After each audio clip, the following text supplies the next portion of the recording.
সবাই আজকের এই প্রোগ্রামে অ্যাটেন্ড করতে পারছি। তো আমাদের আজকের প্রোগ্রাম ইনস্ট্রাক্টর হিসেবে আছেন আমাদের শামসুল হক বাবু ভাই। শামসুল হক বাবু ভাই হচ্ছেন আমাদের মুসলিম সার্কেল অফ কানাডার board of director and treasurer, and উনি মেইনলি উইনিপেগে থাকেন, ম্যানিটোবা উইনিপেগে। বাবু ভাই কানাডাতে দাওয়া ওয়ার্কের সাথে প্রায় 1 দশকের বেশি সময় ধরে উনি মুসলিম সার্কেল অফ কানাডার সাথে কাজ করতেছেন এবং কানাডার দাওয়া ওয়ার্কের সাথে জড়িত আছেন। ভাইয়া বাংলাদেশ কৃষি বিশ্ববিদ্যালয় থেকে উনি ব্যাচেলর ডিগ্রি কমপ্লিট করেন এবং উনি হচ্ছে ইউনিভার্সিটি অফ উইনিপেগ থেকে মাস্টার্স ডিগ্রি এমএসসি ডিগ্রি অর্জন করেন। সাথে সাথে ভাইয়া হচ্ছে ইসলামিক স্ট্র্যাটেজির উপরে ওনার একটি এমএসসি আছে এবং উনি very much passionate about Indian history and Canadian history. তো এবং সেই টপিক্সের উপরে উনি আমাদের আজকে আলোচনা করবেন। তো আমি ভাইয়াকে আন্তরিকভাবে অনুরোধ করতেছি আজকের এই সেশনটা শুরু করার জন্য। Thank you. জাযাকাল্লাহ সাদ ভাই। আসসালামু আলাইকুম ওয়া রাহমাতুল্লাহি ওয়া বারাকাতুহু। ওয়ালাইকুম আসসালাম। নাহমাদুহু ওয়া নুসাল্লি আলা রাসূলিহিল কারীম ওয়া আলা আলিহি ওয়া সাহবিহি আজমাইন। একটু কারেকশন হচ্ছে যে আমি ইসলামিক স্টাডিজে মাস্টার্স শেষ করি নাই এখনো। এটা চলতেছে আর কি। ব্রিজ টু মাস্টার্স, মানে ব্রিজ কমপ্লিট হলে তখন অ্যাকচুয়াল মাস্টার্স প্রোগ্রামে ভর্তি হতে পারবো আর কি। যেহেতু আমার ইসলামিক স্টাডিজে ব্যাকগ্রাউন্ড নাই অনার্স লেভেলে, এই জন্য সরাসরি মাস্টার্স ইসলামিক স্টাডিজে করা যাবে না। তো এই জন্য ব্রিজ প্রোগ্রামটা শেষ হলে তখন ইনশাল্লাহ ইচ্ছা আছে মাস্টার্স করার। যাই হোক, তো আমাদের এই কোর্সের উদ্দেশ্যটা হচ্ছে যে আমাদের সিরা থেকে আমরা জানি, আমরা হচ্ছে দাওয়া ওয়ার্কের সাথে যুক্ত। আসসালামু আলাইকুম। কবিতা দেখা যাচ্ছে না আপনার, এই ব্যাপারে কি হেল্প করতে পারি? জি, আপনার ছবি আপনার কি স্ক্রিন দেখা যাচ্ছে না? আমার স্ক্রিন দেখা যাচ্ছে কি? না না না, স্ক্রিন দেখা যাচ্ছে না, ছবিটা দেখা যাচ্ছে না, স্ক্রিন দেখা যাচ্ছে, লেখা দেখা যাচ্ছে। হ্যাঁ, আপনার আমার ভিডিও। জি জি জি, আচ্ছা, ভিডিও আমি দেই নাই, আমার হচ্ছে এখানে একটু আলো কম আছে, দেখি আমি। ও তাহলে অসুবিধা নেই, যদি না দিয়ে থাকেন তাহলে অসুবিধা নেই। ভিডিও দেই নাই কারণ আমার এখানে একটু আলো কম, আমি একটু বেসমেন্টে। ভাইয়া আপনি কমফোর্ট ফিল যেভাবে করেন আমার মনে হয় সেটা বেটার হবে। আপনি যেভাবে মানে প্রেজেন্ট করতে কমফোর্ট ফিল করেন, you can go on that way. মানে যেহেতু হচ্ছে এই অনলাইন সেশনে মানুষ হচ্ছে স্ক্রিনের দিকে দেখে, প্রেজেন্টারের দিকে আই কন্ট্যাক্ট ওইভাবে থাকে না, এই জন্য আমি, আর এখানে আলোটা একটু কম, এই জন্য আমি এটা দিই নাই। এবং আপনার যেহেতু স্লাইড আছে ভাই, আমার মনে হয় এটা বেশি কনভেনিয়েন্ট হবে। আপনি যদি স্লাইড দেখে মানে হ্যাঁ, করেন, হ্যাঁ, আপনাকে দেখাচ্ছি, সেটাই। তো আমার মনে হয় ওইভাবে আমরা যেতে পারি ইনশাল্লাহ। আপনি যেভাবে যে ফরম্যাটে আছেন এইভাবে আগান, ইনশাল্লাহ প্রবলেম হবে না। জি, জাযাকাল্লাহ। তো সিরা থেকে আমরা দেখি যে রাসূলুল্লাহ সাল্লাল্লাহু আলাইহি ওয়াসাল্লাম যখন বিভিন্ন গোত্র, মদিনা মক্কার বাইরের গোত্রগুলোর কাছে দাওয়াত দিতেন, তখন তিনি সাথে রাখতেন আবু বকর রাদিয়াল্লাহু তাআলা আনহুকে। এবং আবু বকর রাদিয়াল্লাহু তাআলা আনহু ছিলেন ইলমুল আনসাব বা গোত্রগুলোর যে গোত্রীয় ইতিহাসকে বলা হয় ইলমুল আনসাব। গোত্রীয় ইতিহাসের উপর তিনি ছিলেন এক্সপার্ট। তো যখন রাসূলুল্লাহ সাল্লাল্লাহু আলাইহি ওয়াসাল্লাম কোনো গোত্রকে দাওয়াত অ্যাপ্রোচ করার আগে তিনি আবু বকর রাদিয়াল্লাহু তাআলা আনহুকে বলতেন যে এদের সম্পর্কে তুমি আমাকে ব্রিফ করো, জানাও। তখন আবু বকর রাদিয়াল্লাহু তাআলা আনহু বলতেন যে হ্যাঁ, তাদের ইতিহাস এই, তাদের ফাউন্ডার ফাদার এরা, তারা এইসব মানুষকে তারা হচ্ছে যে খুব মানে পূজনীয় ব্যক্তি, তারা এইসব ব্যক্তি তাদের কাছে, তারা এইটা পছন্দ করে, এটা পছন্দ করে না, ইত্যাদি ইত্যাদি, তাদের ব্যাপারে একটা পরিচয় তুলে ধরতেন। তখন রাসূলুল্লাহ সাল্লাল্লাহু আলাইহি ওয়াসাল্লাম তাদের সাথে ওইভাবে কথা বলতেন, এমন ল্যাঙ্গুয়েজে এমনভাবে কথা বলতেন যাতে তারা ইজিলি ওটা বুঝতে পারতেন এবং খুব অ্যাট্রাকটিভ, তারা সহজেই তখন দাওয়াতটা খুব ইফেক্টিভ হতো আর কি। তো এজন্যই এটা আমরা সিরা থেকেই এটা জানতে পারি যে কোথাও দাওয়াতি কাজ করতে গেলে আমরা যে ময়দানে দাওয়াত কাজ করব, যাদের মধ্যে দাওয়াতি কাজ করব, তাদের সম্পর্কে জানা, হ্যাঁ, তখন আমার দাওয়াতটা ইফেক্টিভ হবে। তো এই জন্যই আমরা যেহেতু কানাডায়, আমরা আমাদের দেশে যখন দাওয়াতি কাজ করতাম, আমরা দেশ সম্পর্কে আমরা জানি, ওখানে আমাদের অত ব্যাকগ্রাউন্ড বা ইতিহাস হয়তো দরকার ছিল না, আমরা সেখানেই বড় হয়েছি। হ্যাঁ, আমরা আমাদের মানুষের ভাষা জানি। কিন্তু এখানে যেহেতু আমরা একটা ভিন্ন দেশে, তো এখানকার ইতিহাস, কালচার, এগুলোর সম্পর্কে একটু জানা অবশ্যই আমাদের দরকার দাওয়াতি কাজের জন্য।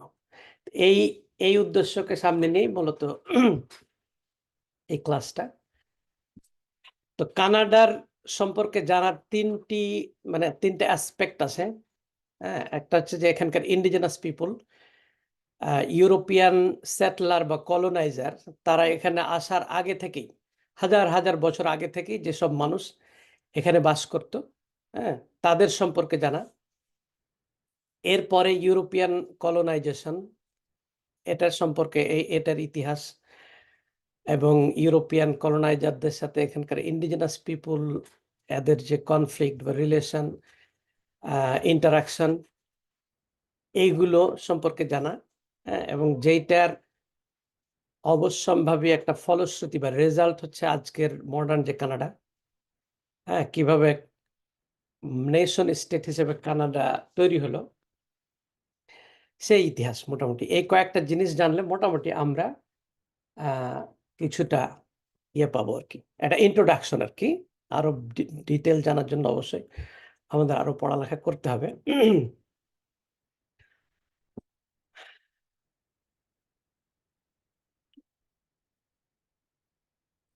তো পার্ট 1 হচ্ছে ইন্ডিজিনাস পিপুল। এখানে 3টা গ্রুপ আছে ইন্ডিজিনাস পিপুল দের মধ্যে। 3টে গ্রুপ।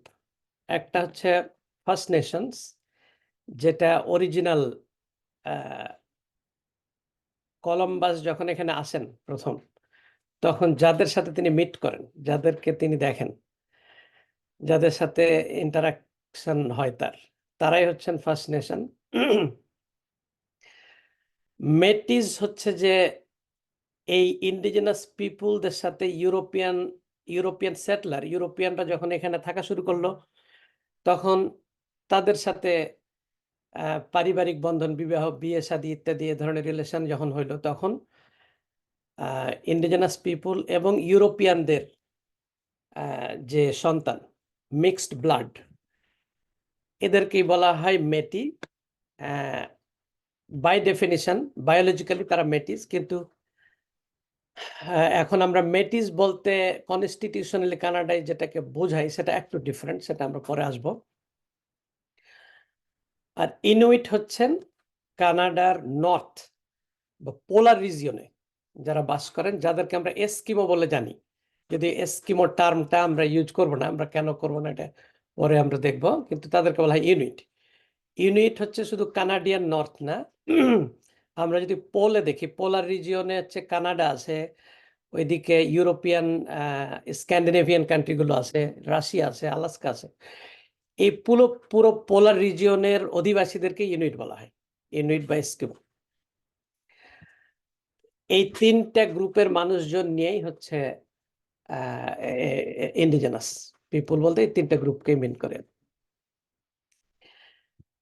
এখন আসি তাদের অরিজিন কোথায়, এইখানে তারা কিভাবে আসলো। আমরা জানি যে নর্থ আমেরিকা এবং সাউথ আমেরিকা, মানে পুরো আমেরিকান কন্টিনেন্ট, এটা হচ্ছে লাস্ট মানে কন্টিনেন্ট যেটা মানুষ হচ্ছে বসবাস শুরু করে। অন্যান্য কন্টিনেন্টগুলোতে মানুষ আরো আগে থেকে বসবাস শুরু হয়েছে মানুষের। তো এইখানে মানুষজন কোত্থেকে আসলো আর কি। তো অনেক ধরনের থিওরি আছে, এর মধ্যে পপুলার থিওরি যেটা, সেটা হচ্ছে যে আপনারা যে ম্যাপে দেখতে পাচ্ছেন যে আলাস্কা এবং হচ্ছে যে রাশিয়ার সাইবেরিয়ান যে অঞ্চল, এই 2 অঞ্চলের মাঝে যে একটা বেরিং প্রণালী, আমরা এখন ওটাকে বেরিং প্রণালী হিসেবে জানি, যেটা এখন হচ্ছে যেটা আটলান্টিক এবং হচ্ছে যে নর্থ, মানে উত্তর মহাসাগর যেটা আর কি, আর্কটিক অশান, যেটা আর্কটিক অশান এবং আটলান্টিক অশান, এই 2 অশানকে হচ্ছে যে লিঙ্ক করছে, এটা হচ্ছে বেরিং প্রণালী বলে। বেরিং স্ট্রেট, এইটা আগে ইয়ে ছিল, কি বলে, আইসের কারণে এটা আসলে একটা ল্যান্ড ব্রিজের মতো ছিল, এটা পানি ছিল না। এই ল্যান্ড ব্রিজ থাকার কারণে এশিয়া থেকে নোম্যাডিক বা যাযাবর শ্রেণীর লোকজন, তারা হচ্ছে যাযাবর, তো তারা তো হচ্ছে বিভিন্ন জায়গায় জায়গায় মুভ করতে থাকে। হ্যাঁ, বিভিন্ন সিজন বা বিভিন্ন সুবিধা, হান্টিং এর সুবিধা, হ্যাঁ, কোথায় পানি আছে ইত্যাদি বিভিন্ন সুবিধার কারণে তারা তখন এক জায়গায় ক্যাম্পিং করে, ওখানে কিছুদিন থাকে, ওখানে হান্টিং করে, ওখানে যখন খাবার দাবার শেষ হয়ে যায়, হান্টিং এর সুবিধা যখন কমে আসে, তখন আবার পশু পাখি যখন একটু হয়ে যায়, আহ, তখন অপ্রতুল হয়ে পড়ে, তখন তারা নতুন জায়গা খুঁজে যেখানে খাবার, হান্টিং, পানি ইত্যাদির সুবিধা আছে। তো এইভাবে তারা মুভ করতে থাকে, মুভ করতে করতেই তারা এশিয়ার থেকেই তাদের হচ্ছে আগমন এই কন্টিনেন্টে। তো লাস্ট আইস এজ, আমরা জানি যে গ্লেসিয়াল পিরিয়ড অ্যান্ড ইন্টারগ্লেসিয়াল পিরিয়ড, এরকম হচ্ছে যে কি বলে, হিস্ট্রিতে এ ধরনের আছে আর কি, যে মোটামুটি 1,00,000 বছর পর পর একবার করে এই পিরিয়ড আসে। একবার হচ্ছে যে গ্লেসিয়াল পিরিয়ড আসে, তখন ওয়ার্ল্ড হচ্ছে খুব কোল্ড হয়ে যায়, তখন পোলার রিজিয়নের যে কোল্ড এরিয়া, যে আইসি যে গ্লেসিয়াল যে এরিয়া, এটা বাড়তে থাকে। হ্যাঁ, এরপরে ইন্টারগ্লেসিয়াল পিরিয়ডে তখন ওয়ার্ম হয়। এখন আমরা যেমন একটা ইন্টারগ্লেসিয়াল পিরিয়ডে আছি, এখন ওয়ার্ম হচ্ছে পৃথিবী, এবং আস্তে আস্তে আইসি যে এরিয়া, এগুলো কমে যাচ্ছে। তো যাই হোক, এই লাস্ট গ্লেসিয়াল পিরিয়ডটা শেষ হয়েছে, অর্থাৎ পৃথিবী ওয়ার্ম হওয়া শুরু হয়েছে মোটামুটি 12,000 থেকে 30,000 বছর আগে। তো ওই সময় যখন এই বরফটা গলে যায়, তখন তারা এখানে ট্র্যাপড হয়ে যায়, তারা মুভ করে, এই কন্টিনেন্টের মধ্যেই মুভ করতে থাকে, কিন্তু তারা এখানে এখানকার তখন অধিবাসী হয়ে যায় আর কি, তারা অন্য কোনো দিকে আর যেতে পারে না। তো এভাবেই তখন এশিয়া থেকে তাদের আগমন, এবং তাদের চেহারার সাথে আমরা এখন যদি দেখি, তাদের চেহারার সাথে ওই অঞ্চলের রাশিয়ান, সাইবেরিয়ান, মঙ্গোলিয়ান, ওই অঞ্চলের মানুষজনের চেহারার মিল আছে কিন্তু। তো এই হচ্ছে তাদের অরিজিন। এখন বর্তমানে তাদের পপুলেশন একসময় অনেক ছিল আর কি। ইউরোপিয়ানরা যখন এখানে আসে, তখন বলা হয় যে মানে 10 মিলিয়ন থেকে মোটামুটি 100 মিলিয়ন, 120 মিলিয়ন এরকম মানুষ ছিল এখানে। তো যাই হোক, পরবর্তীতে ইউরোপিয়ানদের কলোনাইজেশনের কারণে তাদের পপুলেশন অনেক কমে যায়। এটা হচ্ছে বর্তমান এখনকার ফিগার, 2021 সেন্সাস। এখানে হচ্ছে যে টোটাল ইন্ডিজিনাস পপুলেশন মোটামুটি হচ্ছে যে 18 লক্ষের মতো, 1.8 মিলিয়ন। এর মধ্যে হচ্ছে যে ফার্স্ট নেশন যেটা, তারা হচ্ছে 10 লক্ষের একটু উপরে, মোটামুটি 58-60%। মেটিস যেটা মিক্সড ব্লাড, এটা হচ্ছে যে 6 লক্ষের উপরে, মোটামুটি 35%।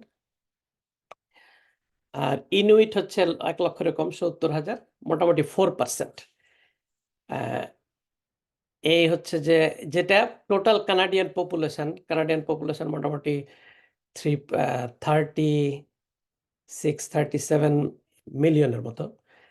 তো মোটামুটি 5% আর কি, টোটাল ইন্ডিজিনাস পপুলেশন হচ্ছে কানাডার টোটাল পপুলেশনের মোটামুটি 5%। অ্যান্ড ফার্স্ট নেশনস, তাদের পপুলেশন আমরা দেখছি মোটামুটি 10 লক্ষ, 11 লক্ষ আর কি। এখানে কিছু গ্রুপ আছে, আমরা আগের ইয়াতে দেখবো, যে যারা নিজেদেরকে ইন্ডিজিনাস হিসেবে আইডেন্টিফাই করছে, কিন্তু বিশেষ কোনো ব্যান্ড বা তাদের তো অনেক ট্রাইব আছে, ওইরকম কোনো ট্রাইবের সাথে লিঙ্ক করে না, এই ধরনের কিছু আছে আর কি। এই যে 35,000, এখানে 28,000, এই ধরনের। তারা বলছে আমরা ইন্ডিজিনাস, আমাদের অ্যানসেস্ট্রি ইন্ডিজিনাস, কিন্তু তারা ওইরকম কোনো বিশেষ কোনো ব্যান্ড বা নেশনের সাথে লিঙ্ক হয় নাই। তো এইসব মিলে মোটামুটি 11 লক্ষের মতো আর কি। এই 11 লক্ষের মধ্যে আমরা জানি যে তাদের জন্য আলাদা গভর্নমেন্টের হচ্ছে যে গভর্নমেন্টের তাদের সাথে যে কিছু আছে এগ্রিমেন্ট আর কি, ট্রিটি। এই ট্রিটির অধীনে তাদের জন্য কিছু ল্যান্ড রিজার্ভ করে রাখা হয়েছে, এই রিজার্ভের মধ্যে মোটামুটি 41% রিজার্ভে বাস করে, আর বেশিরভাগই মোটামুটি 59%ই অফ রিজার্ভ, রিজার্ভ এর বাইরে বিভিন্ন আরবান সিটিতে বাস করে আর কি। ফার্স্ট নেশনকে ইন্ডিয়ান বলা হইতো, এবং এখনো লিগ্যাল ডকুমেন্টগুলোতে ইন্ডিয়ান, যেমন ইন্ডিয়ান অ্যাক্ট, ইন্ডিয়ান স্ট্যাটাস, এরকম ইন্ডিয়ান বলা হয়, কিন্তু ইন্ডিয়ান ওয়ার্ডটা হচ্ছে, আমরা এটা বলবো না, এটা হচ্ছে যে ডেরোগেটরি। কলম্বাস যখন এখানে প্রথম আসেন তখন তিনি তো মনে করছিলেন যে আমি ইন্ডিয়ায় আসছি। হ্যাঁ, ইউরোপ থেকে ইন্ডিয়া, বা ইন্ডিয়া বলতে ইউরোপিয়ানরা মিন করতে হচ্ছে যে ইস্ট, ফার ইস্ট আর কি, এখনকার ইন্ডিয়া বা চায়না, এই পুরো রিজিয়নটা আর কি, ইন্ডিয়ান সাবকন্টিনেন্ট, চায়না, এইগুলো। তো ফার ইস্টে যাওয়ার উপায় হচ্ছে যে ইউরোপ থেকে ইস্টে, কিন্তু কলম্বাস অনেক হিসাব নিকাশ করে দেখছিলেন যে পৃথিবী তো গোল, আমি যদি ওয়েস্ট দিয়ে যাওয়া শুরু করি এক সময় আমি ইন্ডিয়া রিচ করব, এবং সেইভাবেই তিনি ক্যালকুলেশন করে রওনা দিয়েছেন। রওনা দিয়ে তিনি পৌঁছছেন বাহামাস, এখন যে বাহামা আইল্যান্ড, এইটার একটা, এটা তো অনেকগুলো আইল্যান্ড নিয়ে এটার একটা আইল্যান্ড, গুয়ানাহানি বলে এটাকে, এইখানে রিচ করছেন উনি। রিচ করার পরে তিনি ধরে নিয়েছেন যে আমি হচ্ছে ইন্ডিয়া আসছি, এবং তিনি তখন লোকাল পপুলেশনকে ইন্ডিয়ান বলতেন। যদিও পরে এটা প্রমাণ হয়েছে যে এটা নিউ ওয়ার্ল্ড, এটা ইন্ডিয়া না, এটা নতুন একটা জায়গা। তো সেই যে ইন্ডিয়ান বলছেন উনি, এটার পর থেকে এখানকার পপুলেশনকে ইন্ডিয়ান হিসেবে, ইউরোপিয়ানরা এখানে তাদেরকে ইন্ডিয়ান হিসেবেই বলতো। হ্যাঁ, এবং সেই টার্মটা রয়ে গেছে, যদিও তারা এটা পছন্দ করেন না।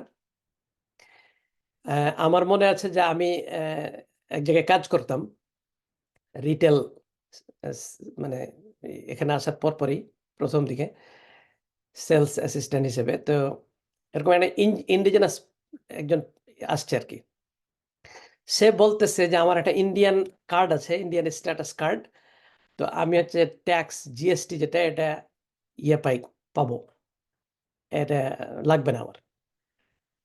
তো এই থেকে ওই লোকের সাথে আমার একটু পরে হয়েছে, ভালো বন্ধুত্ব হয়েছে আর কি।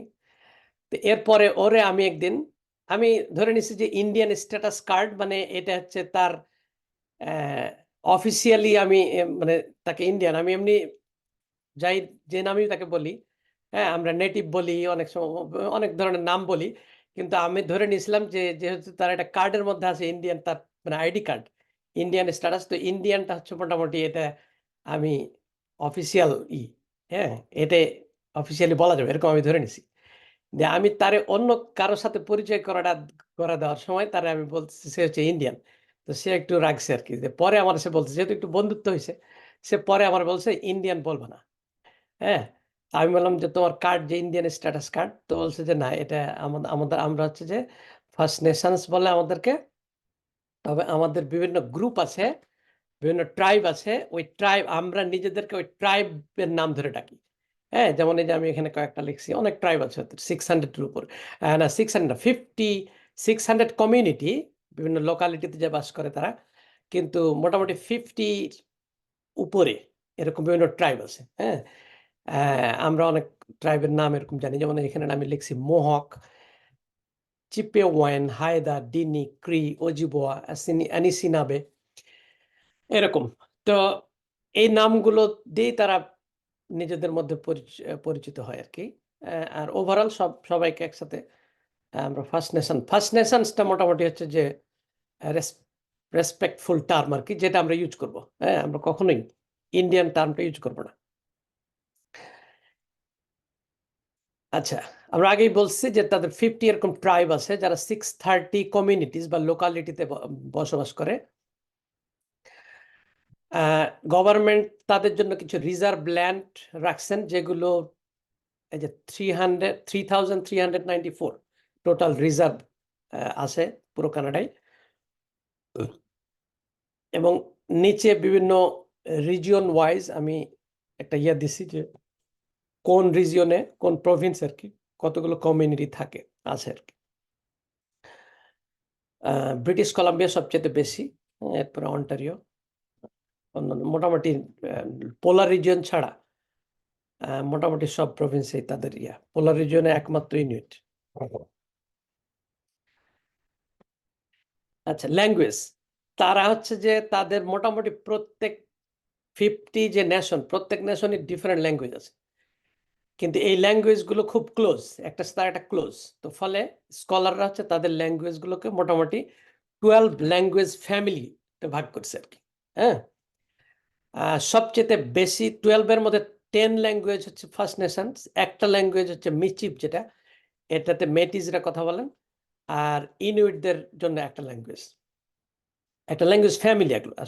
এগুলো আসলে হ্যাঁ, তাদের ওন ডিফারেন্ট ল্যাঙ্গুয়েজ আছে।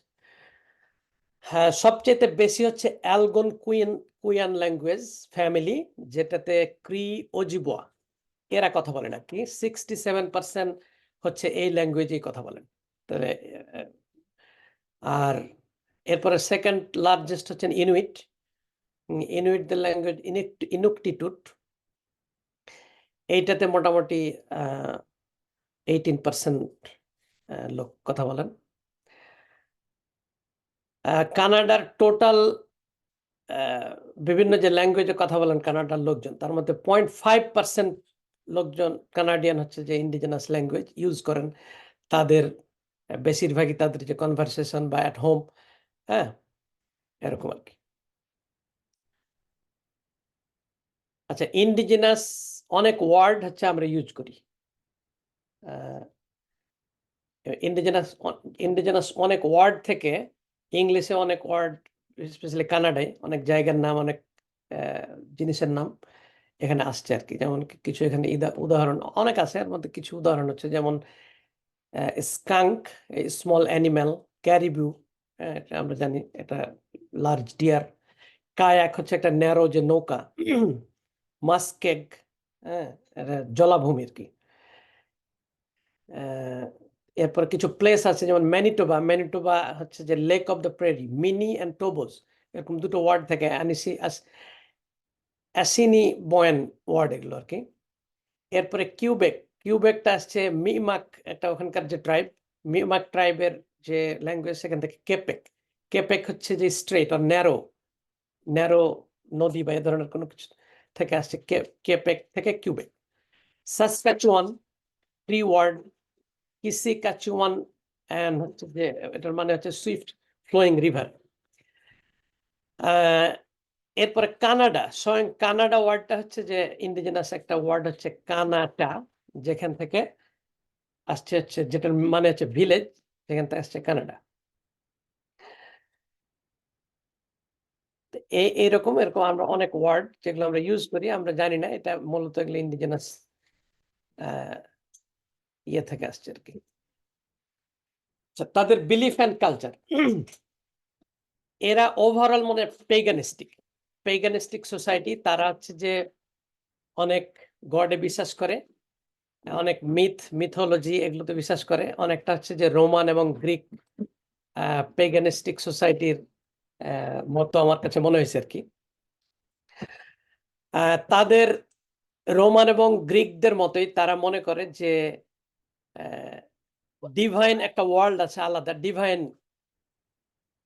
মানে আমাদের যেমন হিউম্যান একটা সোসাইটি, ওরকম একটা ডিভাইন একটা সোসাইটি আছে আর কি, যেটা উপরে আসমানের উপরে, যেখানে একজন main creator, head of the whole divine সোসাইটির হেড হচ্ছেন ক্রিয়েটর, তিনি আছেন অল পাওয়ারফুল। কিন্তু ওই ডিভাইন সোসাইটির অন্যান্য যারা আছেন তাদেরও কম বেশি কিছু ডিভাইন পাওয়ার আছে আর কি।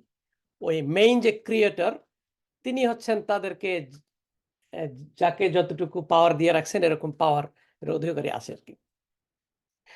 তো তাদের মধ্যে তাদের হচ্ছে যে এই ক্রিয়েশন স্টোরিটা হচ্ছে যে খুব বেশি পপুলার আর কি, যে ডিভাইন ওয়ার্ল্ড থেকে মানে প্রথমে হচ্ছে যে ক্রিয়েটর এই দুনিয়ার হচ্ছে যে পাপী লোকজনদেরকে একেবারে শেষ করে দেওয়ার জন্য একটা অনেক বড় ধরনের একটা ফ্লাড দেন।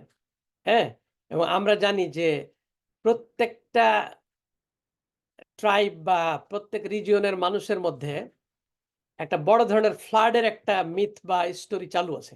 হ্যাঁ, আমরা ধরে নিই যে এটা নূহ আলাইহিস সালামের যে প্লাবন, এই প্লাবনের পরে যখন নূহ আলাইহিস সালামের যারা সার্ভাইভ করছিল ওই প্লাবন, তারা হচ্ছে ওয়ার্ল্ডের বিভিন্ন দিকে ছড়ায় গেছে, কিন্তু তারা তাদের এই যে এক্সপেরিয়েন্স, প্লাবনের যে এক্সপেরিয়েন্সটা এটা নিয়ে গেছে সাথে, এবং ওরাল স্টোরির মাধ্যমে এটা তার যার যার জেনারেশনের মধ্যে এটা চালু রয়ে গেছে আর কি। এই জন্য প্রত্যেকটা মানে হিউম্যান সোসাইটি, প্রত্যেকটা সোসাইটির মধ্যেই একটা ফ্লাডের, বড় ধরনের একটা ফ্লাডের মিথ চালু আছে আর কি। তো এদের মধ্যে এটা আছে। ক্রিয়েটর হচ্ছে যে পুরো ওয়ার্ল্ডকে হচ্ছে একেবারে বড় একটা প্লাবন দিয়ে যত দুষ্ট পাপী লোকজন সবকে একেবারে ধ্বংস করে ফেলছে। কিন্তু এর মধ্যে কিছু টার্টল, তারপরে আরো কয়েকটা হচ্ছে যে ওই যে হাঁস যেটাকে বলে ডাক, এরকম আরো কয়েকটা অ্যানিমেল হচ্ছে বাঁচছে। তো এই কয়েকটা অ্যানিমেল বেঁচে গেছে। এর মধ্যে হচ্ছে যে নানাবুশ নামে এই স্টোরিটার অনেকটা অনেক ভার্সন আছে। বিভিন্ন ট্রাইবের, ইন্ডিজিনাস ট্রাইবের মধ্যে এক এক ট্রাইবে এক এক রকম ভার্সন। তো আমি যেটা বলতেছি এটা হচ্ছে অজিবওয়াদের মধ্যে তারা এই যে ডিভাইন যেই বিং ছিল তাকে বলছে নানাবুশ। সে হচ্ছে কোনো না, মানে ক্রিয়েটর না, কিন্তু তার এক ধরনের পাওয়ার আছে আর কি, ক্রিয়েটিং পাওয়ার ক্রিয়েটর দিছে তারে। তো নানাবুশ তখন বলছে ওই ইয়েদেরকে যে কেউ আমাকে একটু মাটি এনে দাও।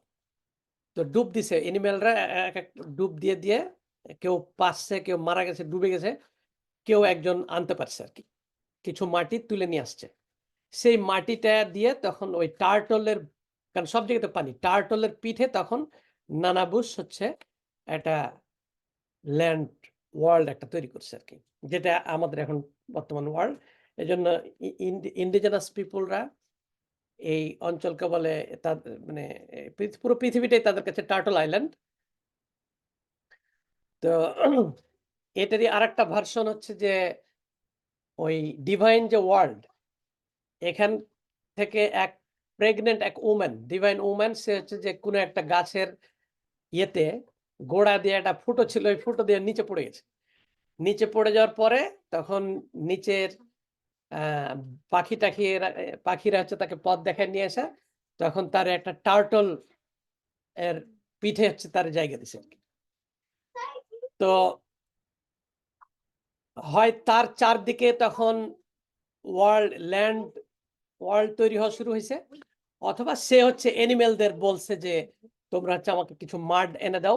তখন এনিমেলরা ওইরকম ডুব দিয়ে মাড নিয়ে এসে দিছে, সেই মাড দিয়ে সে তখন ওই প্রেগনেন্ট ডিভাইন ওম্যান যে, সে তখন একটা ওয়ার্ল্ড তৈরি করছে টার্টলের পিঠে। এইভাবে এটা হয়েছে টার্টল আইল্যান্ড। এরকম তাদের ক্রিয়েশন স্টোরি বলে এগুলোকে, এরকম চালু আছে আর কি। তাদের বিলিফ অ্যান্ড কালচারের একটা অন্যতম হচ্ছে যে 7 গ্র্যান্ডফাদার টিচিংস। 7 গ্র্যান্ডফাদার টিচিং, এটা হচ্ছে তাদের এল্ডার যারা, তারা এটা হচ্ছে যে একজন হিউম্যানের কি কি গুণ থাকা উচিত, এই ধরনের কিছু টিচিং তারা করে। এবং প্রত্যেকটা টিচিং, যে respect, courage, humility, wisdom, honesty, truth, love, এই প্রত্যেকটা টিচিং এর জন্য তারা একটা সিম্বল তৈরি করছে। যে রেসপেক্টের সিম্বল হচ্ছে বাফালো, কারেজের সিম্বল হচ্ছে বিয়ার, এরকম আর কি। এটা লিঙ্ক আছে কেন হলো আর কি, এই সিম্বল গুলো কিভাবে আসলো ইত্যাদি। তাদের আর একটা বিলিফ হচ্ছে মেডিসিন হুইল। এটা হচ্ছে তারা মনে করে যে একটা মানুষের যে 4টা দিক আছে, স্পিরিচুয়াল, ফিজিক্যাল, মেন্টাল, ইমোশনাল, এই 4টা দিক হচ্ছে একটা হোল, একটা বড় একটা ইউনিটের একটা পার্ট আর কি, 4টা পার্ট। তো এইটা হচ্ছে তারা তাদের ইয়েতে সেরেমনি বা এ ধরনের ইয়েগুলোতে এই ইউজ করে। এবং তারা হচ্ছে যে মেডিসিন হুইল বানায়, দেখছেন আপনারা, এগুলো তাদের সেরেমোনিয়াল আর কি, একটা কিছুটা স্পিরিচুয়াল আর কি।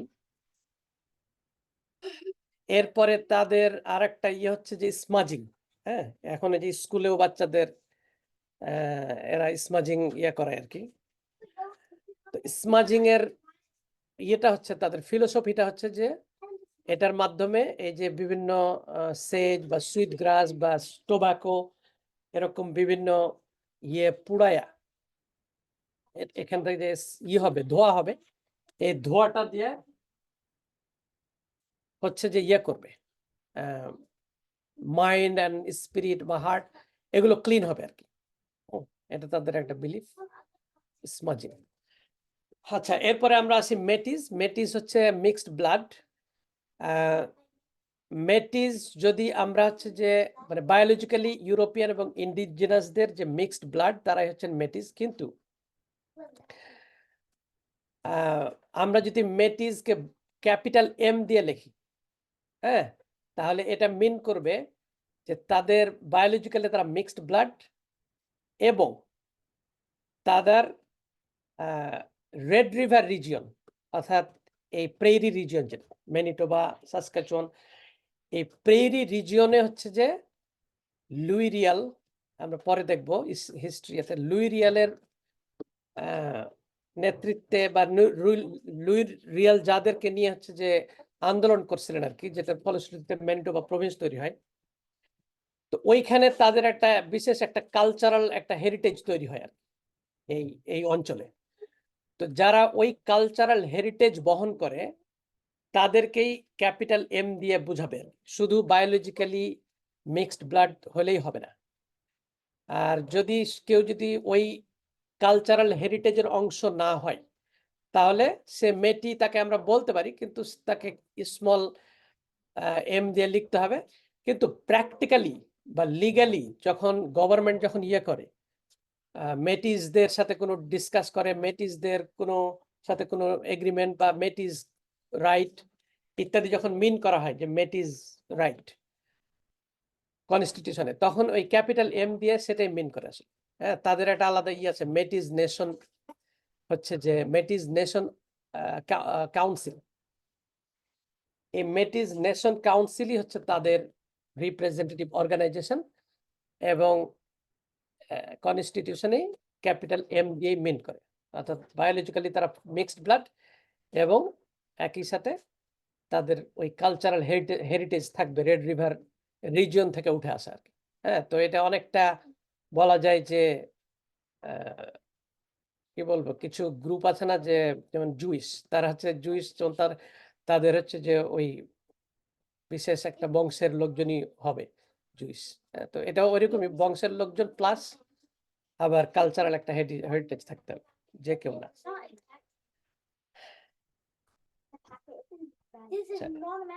মেটিসদের হচ্ছে যে কিছু সিম্বল, রেড রিভার কার্ড, যেটা ওই ওই অঞ্চলের খুব পপুলার, ওই সময় খুব পপুলার ছিল ট্রান্সপোর্টেশনের জন্য। এই যে নিচে এটা তাদের সিম্বল পতাকা, এরকম যদি কোথাও দেখেন তাহলে বুঝবেন যে এটা মেটিসদের সিম্বল।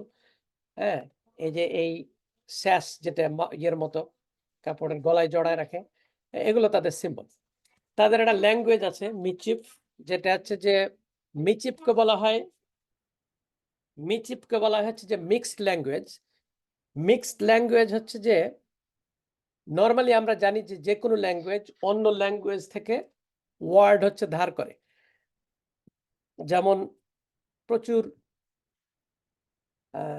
অন্যান্য ল্যাঙ্গুয়েজের অনেক ওয়ার্ড হচ্ছে ইংলিশ ল্যাঙ্গুয়েজ ইউজ করে, কিন্তু সেটাকে তারা ইংলিশাইজ করে ফেলে তাদের মতো করে, ওটা কি বলে করে এক্স্যাক্টলি হুবহু ওইভাবে রাখে না, ফলে এটা অ্যাসিমিলেট হয়ে যায় আর কি ওয়ার্ডটা। কিন্তু এখানে মিক্সড ল্যাঙ্গুয়েজে যেটা হয় যে দুটো ল্যাঙ্গুয়েজ, এটা হচ্ছে এই ক্ষেত্রে মিচিপের ক্ষেত্রে সম্ভবত তারা ফ্রেঞ্চ বা ইংলিশের গ্রামারের যে স্ট্রাকচার এটা ফলো করে, এবং ওয়ার্ডগুলো ভোকাবুলারিতে নেয় হচ্ছে ইন্ডিজেনাস থেকে, মেইনলি হচ্ছে যে ওই যে অ্যালগনকুইয়ান, ক্রি বা অজিবুয়ে, যেটা এদের ওয়ার্ডগুলোই তারা ইউজ করে। তাহলে অ্যালগনকুইয়ান বা কি বলে ক্রি, অজিবুয়া, এদের ওয়ার্ডগুলো তারা জাস্ট ফ্রেঞ্চ যে স্ট্রাকচার, ল্যাঙ্গুয়েজ স্ট্রাকচার বা সেন্টেন্স স্ট্রাকচার বা গ্রামার, এই স্ট্রাকচারের মধ্যে তারা ফেলে দেয়, দিয়ে এভাবে ইউজ করে। ফলে সেম মানে ইন্ডিজেনাস ভোকাবুলারি, হ্যাঁ, তাদের যে হুবহু যেভাবে অরিজিনাল যেভাবে আছে সেভাবেই থাকে। আর এদিকে ফ্রেঞ্চ গ্রামার, হ্যাঁ, এটা কেউ কারোর সাথে মিশে যায় না, অ্যাসিমিলেট হয় না। এই দুইটা মিলায়া একটা নিউ ল্যাঙ্গুয়েজ, হ্যাঁ, যেটাকে বলা হয় হচ্ছে যে মিক্সড ল্যাঙ্গুয়েজ। মিচিফ হচ্ছে ওই রকম একটা ল্যাঙ্গুয়েজ আর কি। এরপরে আমরা আসি ইনুইট। ইনুইটদেরকে আমরা এস্কিমো কেন বলবো না, কারণ হচ্ছে যে এখানকার ইন্ডিজিনাস যারা, ফার্স্ট ইন্ডিজিনাস পিপুল নন পোলার রিজিয়নে যারা বাস করে, তারা হচ্ছে যে ইনুইটদের বলে যে তারা হচ্ছে যে র ম্যাটেরিয়াল, মানে কাঁচা মাংস খায় আর কি। কাঁচা মাংস যারা খায় তাদেরকে বলা হয় এস্কিমো।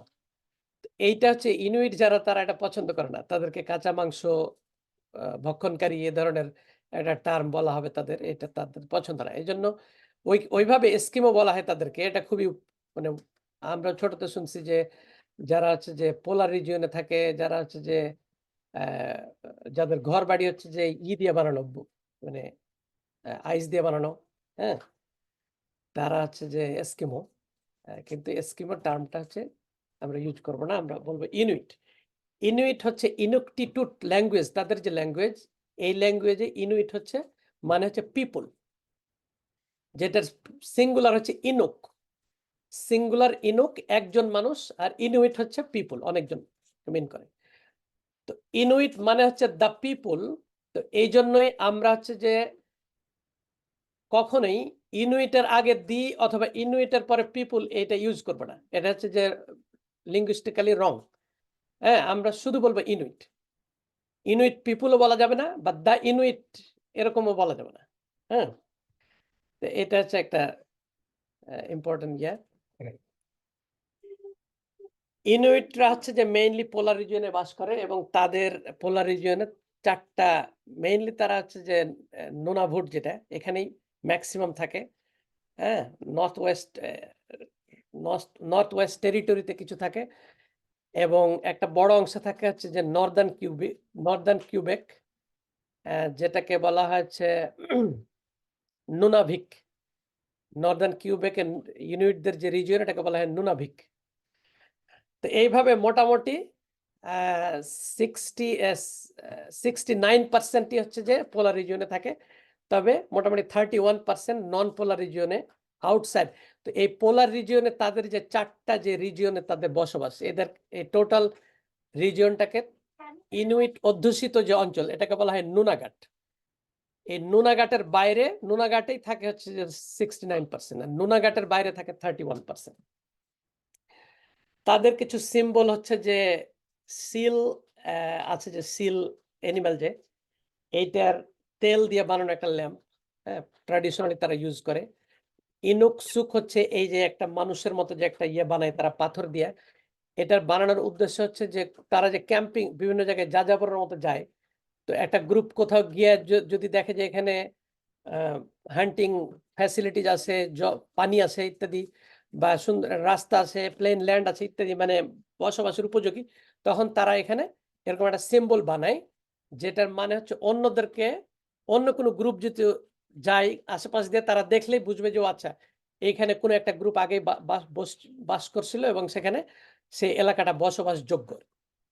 তো এটা হচ্ছে যে একটা সিম্বল তারা ইউজ করে, এটা অন্যদেরকে বোঝানোর জন্য। আবার কোথাও যদি কেউ মারা যায়, তখন তাকে কবর দেওয়ার পরে এরকম একটা সিম্বল তারা তৈরি করে যায়, যেটাকে বলা হয় ইনুকসুক। তো এই হচ্ছে কিছু সিম্বল তাদের। আচ্ছা, আমাদের যেহেতু টাইম কম, আমাদের হচ্ছে যে দ্রুত যাইতে হবে। কলোনাইজেশন। ইউরোপিয়ান কলোনাইজেশন শুরু হয়েছে কিভাবে, এটা আমরা একটু দেখি। হ্যাঁ, আমরা নিজেরাও ইন্ডিয়ান সাবকন্টিনেন্ট সহ পুরো ওয়ার্ল্ডের বেশিরভাগ অঞ্চলে হচ্ছে মানে কলোনাইজেশনের শিকার, যেটার একটা ইফেক্ট এখনো চলতেছে, এবং ইনফ্যাক্ট অ্যাক্টিভ কলোনাইজেশন এখনো চলতেছে হচ্ছে যে প্যালেস্টাইনে। এনিওয়ে, কলোনাইজেশন, ইউরোপিয়ান কলোনাইজেশন শুরু হয়েছে কিভাবে? হ্যাঁ, আমরা জানি যে সিল্ক রোড একটা হচ্ছে যে রুট আর কি, যেটা ইস্ট থেকে, ইউরোপিয়ান বা ইস্টার্ন অঞ্চল থেকে ওয়েস্টার্ন অঞ্চলের ট্রেড সহ অন্যান্য ট্রান্সপোর্টেশনের একটা মাধ্যম ছিল আর কি, যেটা হচ্ছে একেবারে মানে ঈসা আলাইহিস সালামের জন্মের আগে থেকেও, হ্যাঁ, এটা শুরু হয়েছে এবং এটা মোটামুটি 1453 প্রিসাইজলি 1453 সাল পর্যন্ত এই রুটটা ছিল, এটা মানুষ ইউজ করতো, কিন্তু 1453-তে এই রুটটা বন্ধ হয়ে যায়। ফলে ইস্ট থেকে, বিশেষ করে ইউরোপ থেকে নাকি ওয়েস্ট আর কি, ইউরোপ থেকে ইস্টে যাওয়ার আর কোনো রাস্তা থাকে না। হ্যাঁ, তো 1453-তে কি এমন ঘটনা ঘটছে যেটা বন্ধ হইলো? কারো কোনো আইডিয়া আছে কি যে 1453-তে ইসলামিক হিস্ট্রির খুব একটা ইম্পর্টেন্ট ঘটনা ঘটছে আর কি, এবং এই ঘটনার সাথে এটা হচ্ছে লিঙ্ক, এই সিল্ক রুট বন্ধ হয়ে যাওয়া। কারো কোনো আইডিয়া আছে যে কি হয়েছে 1453-তে? ইসলামিক হিস্ট্রিতে খুবই ইম্পর্টেন্ট একটা ঘটনা ঘটছে। জি, আমার আছে। হ্যাঁ ভাই বলেন। উসমানিয়া খিলাফার যেই এক্স্যাক্টলি, যেটা কনস্টান্টিনোপল ওসমানীয়রা দখল করছে।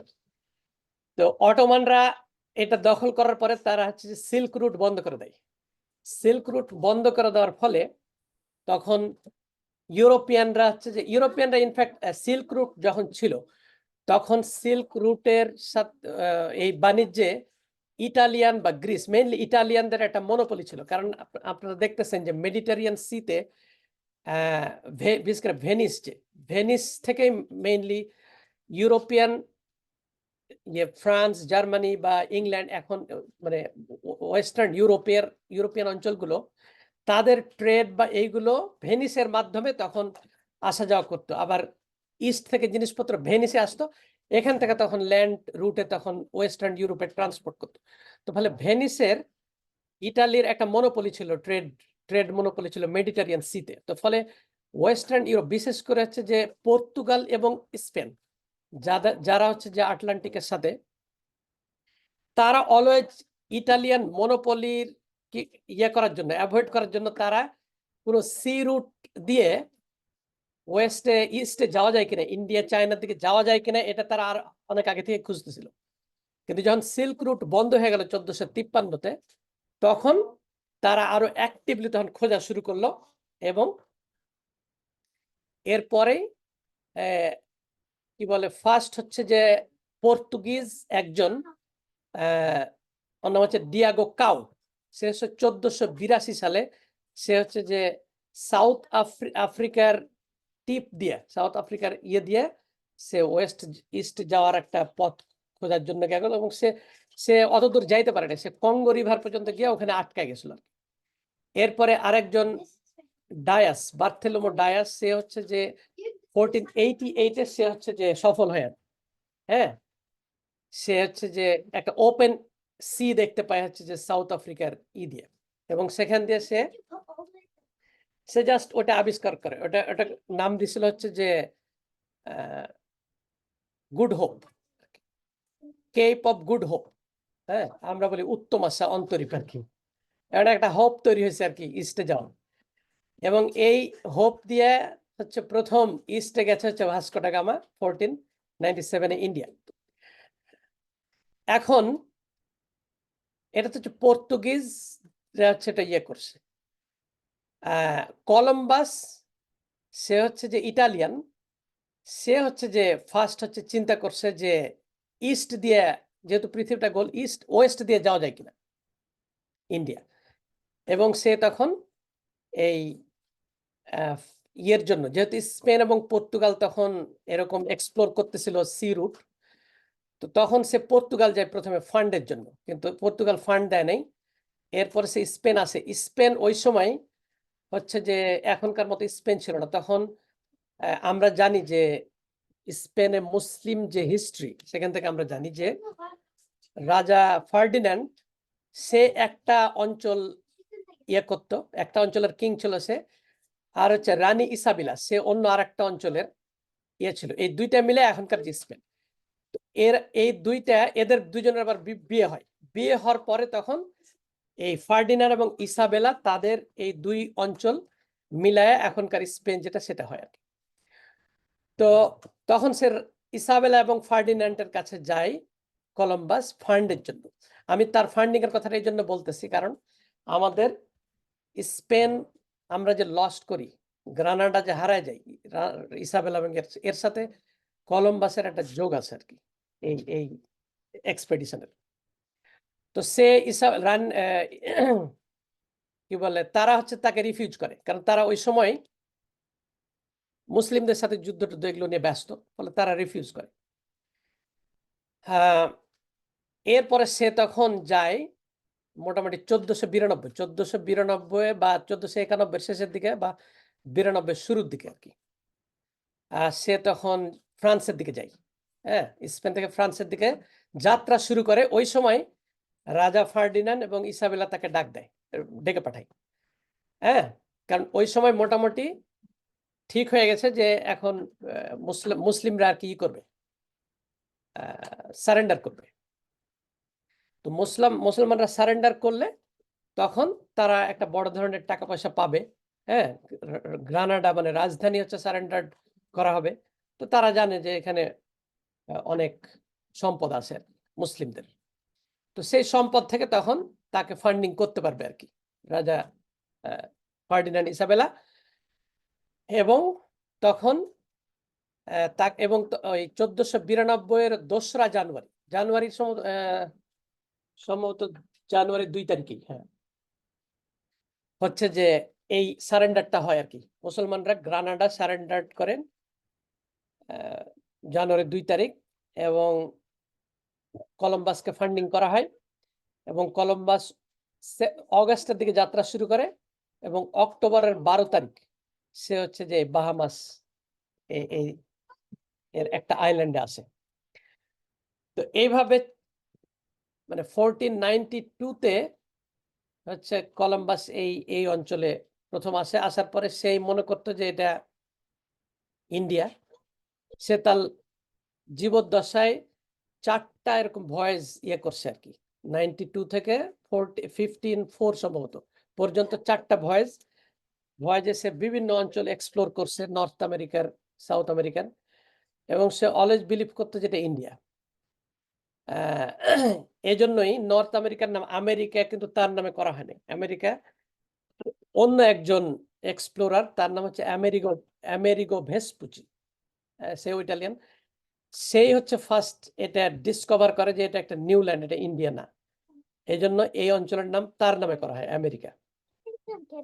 এনিওয়ে, তো এইভাবে কি বলে ইউরোপিয়ানরা হচ্ছে এক্সপ্লোরেশন শুরু করে আর কি, যে কলম্বাসের 4টা আর কি ভয়েজের কোথায় সে করছিল এটার আর কি। আচ্ছা, এরপরে কলম্বাসের আবিষ্কারের পরে পর্তুগাল এবং স্পেন, তারা হচ্ছে পুরো ওয়ার্ল্ডকে হচ্ছে 2 ভাগ করে ফেলে। তারা হচ্ছে যে 1494-এ একটা চুক্তি করে, এই চুক্তির মাধ্যমে তারা ওয়ার্ল্ডকে 2 ভাগ করে। এবং ওই এই যে লাইনটা দেখতেছেন, এই লাইনের হচ্ছে যে ওয়েস্ট সাইড হচ্ছে যে স্পেনের, আর ইস্ট সাইড হচ্ছে পর্তুগালের। আচ্ছা, এখন আমরা আসি এখন বর্তমানে যে কানাডা, এই অঞ্চলে তাদের যে ইউরোপিয়ানদের যে এক্সপ্লোরেশন, এই অঞ্চলে হচ্ছে যে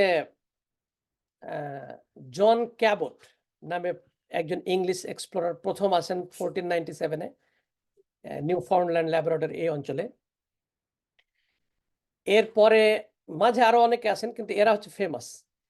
এরপর হচ্ছে যে জ্যাকুয়াস কার্সিয়ার, সে হচ্ছে ফার্স্ট হচ্ছে যে সেন্ট লরেন্স রিভার, যেটা কিউবেকে, এখান দিয়ে প্রথম তিনি আসেন, এবং তিনি 3টা বা 4টা তিনি ভয়েস তার ছিল ওই অঞ্চলে। এবং তিনি হচ্ছে ওই যে কানাডা নামটা, কানাডা ওয়ার্ডটা তিনি শুনেন, ইন্ডিজেনাস ওয়ার্ড, এবং কানাডা নামটার জন্য তাকে ক্রেডিট দেওয়া হয়। এরপরে এখানে হচ্ছে যে নর্থ ওয়েস্ট প্যাসেজ নামে একটা রুট আছে এখানে, হ্যাঁ, আমরা পরের স্লাইডে যাই। এখানে দেখেন যে ইস্ট থেকে ইউরোপ থেকে আর কি ইস্টের দিকে, ওয়েস্ট থেকে ইউরোপে যদি আমরা পোলার রিজিয়ন ইউজ করা হয়, তাহলে খুব সহজে যাওয়া যায় আর কি। একেবারে আফ্রিকার নিচ দিয়ে ঘুরে গেলে অনেকখানি পথ যেতে হয়, কিন্তু যদি পোলার রিজিয়নতে যায় তাহলে খুব সহজেই যাওয়া যায় আর কি। তো এই নর্থ ওয়েস্ট প্যাসেজ খোঁজার জন্য অনেক এক্সপ্লোরেশন হয়। তার মধ্যে মার্টিন ফ্রবিসার নামে একজন, তিনি এই যে বাফিন আইল্যান্ড, যেটা এই আইল্যান্ডটার পর্যন্ত আসেন আর কি 76-78-এ। হেনরি হাডসন নামে একজন, তিনি 1607 থেকে 11 এই সময়ের মধ্যে তিনি ওই নর্থ ওয়েস্ট প্যাসেজ খুঁজতে এসে তিনি এই হাডসন বে, এখন যেটা হাডসন বে, যেটা তার নামে করা হয় আর কি, সেখানে এসে আটকে যান আর কি। তিনি আর বের হওয়ার কোনো পথ খুঁজে পান না এবং সেখানে তিনি মারা যান। তো তার নামে পরবর্তীতে এটা হাডসন বে করা হয়। তো এইভাবে বর্তমান যে কানাডা অঞ্চল, এইখানে এই ইউরোপিয়ানদের এইভাবে বিভিন্ন এক্সপ্লোরেশন আসে আর কি। তো এইভাবে মোটামুটি আমরা দেখলাম যে 1492-তে কলম্বাস আসার পরের মোটামুটি 80-90 বছর পর্যন্ত বিভিন্ন এক্সপ্লোরার আসে, এক্সপ্লোর করে করে যায় আর কি। তারা অ্যাকচুয়াল সেটেলমেন্ট এখানে থাকা শুরু করে নেই। হ্যাঁ, ফার্স্ট এখানে সেটেলমেন্ট তৈরি করে, এখানে স্থাপনা তৈরি করা, থাকা শুরু করে হচ্ছে স্প্যানিশরা ফ্লোরিডায়, এই নর্থ আমেরিকা রিজিয়নে ফ্লোরিডায় 1565-এ। এরপরে ভার্জিনিয়া অঞ্চলে ব্রিটেন 1587 একবার ট্রাই করে, যেটা ফেইল হয়। 1606-এ তারা সফল হয় ভার্জিনিয়া অঞ্চলে তারা একটা সেটেলমেন্ট করতে। বর্তমান কানাডিয়ান, এরপরে ফ্রেঞ্চ হচ্ছে এইদিকে ফ্রেঞ্চরাই মেইনলি করে আর কি। নোভা স্কোশিয়া রিজিয়ন এবং কিউবেক এইদিকে ফ্রেঞ্চরাই প্রথম হচ্ছে সেটেলমেন্ট তৈরি করে নর্থে, আর সাউথে হচ্ছে ব্রিটেন এবং স্পেন। এই ভদ্রলোক স্যামুয়েল চ্যাম্পলেন, তিনি হচ্ছেন 1608-এ হচ্ছে যে প্রথম কিউবেকে হচ্ছে একটা সেটেলমেন্ট তৈরি করে। এই পিকচারটা হচ্ছে এখনকার, এটা তার যে অরিজিনাল যে ওইটা মনে হয় নাই, আমার যেটা ধারণা এটা, তবে এটাও মোটামুটি অরিজিনালের ওই সময়েরই আর কি। অনেক ওইখানে তাদের অনেক সেটেলমেন্ট করছিল তারা, তার মধ্যে কিছু এখনো মানে রয়ে গেছে আর কি। এবং ইভেনচুয়ালি স্যামুয়েল চ্যাম্পলেন 1608-এ কিউবেককে কেন্দ্র করে মেইনলি সেন্ট লরেন্স রিভারের তীরে প্রথম যে সেটেলমেন্ট গুলো তৈরি করে, এবং এরপরে আস্তে আস্তে তারা এই পুরো অঞ্চলে একটা রাজত্ব তৈরি করে ফ্রেঞ্চরা, এবং যেটার নাম তারা দেয় নিউ ফ্রান্স। কানাডিয়ান ভিসার পাসপোর্টের মধ্যে কিন্তু তার আছে, এবং তাকে বলা হয়েছে যে ফাদার অফ নিউ ফ্রান্স, চ্যাম্পলেন। এটা ছিল হচ্ছে নিউ ফ্রান্সের এরিয়া আর কি। হ্যাঁ, এত বিশাল এরিয়া নিয়ে তারা একটা রাজ্য তৈরি করছিল আর কি। এবং ইউরোপিয়ানদের অন্যান্য ইয়েগুলো আছে এখানে, যে ফ্রান্স, ইংল্যান্ড, এরপরে স্পেন, মেইনলি এই তিনটা কান্ট্রি হচ্ছে তারা কলোনাইজেশনের ইয়ে করে আর কি, এখানে সেটেলমেন্ট করে আর কি। আচ্ছা, এরপরে আমরা দেখলাম যে মেইনলি সাউথে আটলান্টিকের ধারে হচ্ছে যে ইংল্যান্ড, এবং একটা বিরাট নর্থ সহ একটা বিরাট অঞ্চলে হচ্ছে যে ফ্রেঞ্চ। এখন পরবর্তীতে যেটা হয়েছে সেটা হচ্ছে যে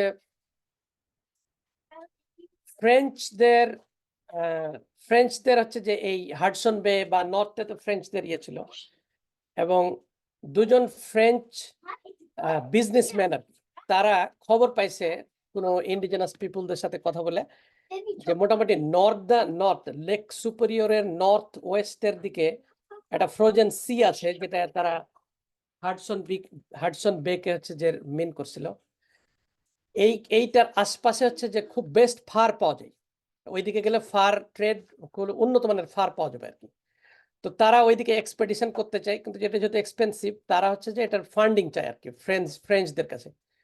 কিন্তু ফ্রেঞ্চরা হচ্ছে তাদেরকে ফান্ডিং করতে অস্বীকৃতি, ফান্ডিং করে না আর কি। তো তখন তারা ওই ভার্জিনিয়া গেল তাদের কোন এক ইংলিশ ফ্রেন্ডের সহযোগিতায়, যে আমরা হচ্ছে যে ইংলিশদের চাই, ব্যাকআপ চাই বা ফান্ড চাই, যদি ইংলিশরা হচ্ছে ব্রিটেন আমাদেরকে ফান্ডিং করে, আমরা হচ্ছে যে ওই অঞ্চলে যেতে চাই। তো এই ইংলিশ বিজনেসম্যান তাদেরকে লন্ডন নিয়ে আসে আর কি। এটা হচ্ছে যে 1658 এর দিকে আর কি, না 68 আর কি, 65 এর পরে আর কি, 65 67 এরকম সময় আর কি।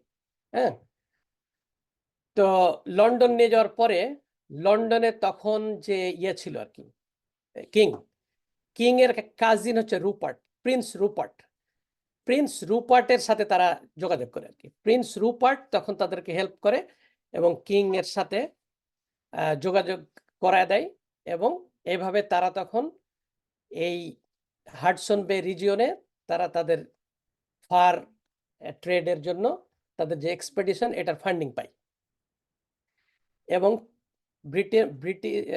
ইউকের যে কিং এর ফান্ডিং নিয়ে এবং ব্যাকআপ নিয়ে তারা তখন তাদের যাত্রা শুরু করে, এবং 1670-তে এই হাডসন বের যে বর্ধিত অংশ যেটাকে জেমস বে বলে, জেমস বের এইখানে একটা যে রুপার্ট রিভার, এখন নাম হচ্ছে রুপার্ট রিভার, ওই রুপার্টের নামে, প্রিন্স রুপার্টের নামে রুপার্ট রিভার হচ্ছে যে এর ওইখানে হাডসন বে কোম্পানির প্রথম পোর্ট তৈরি করে তারা।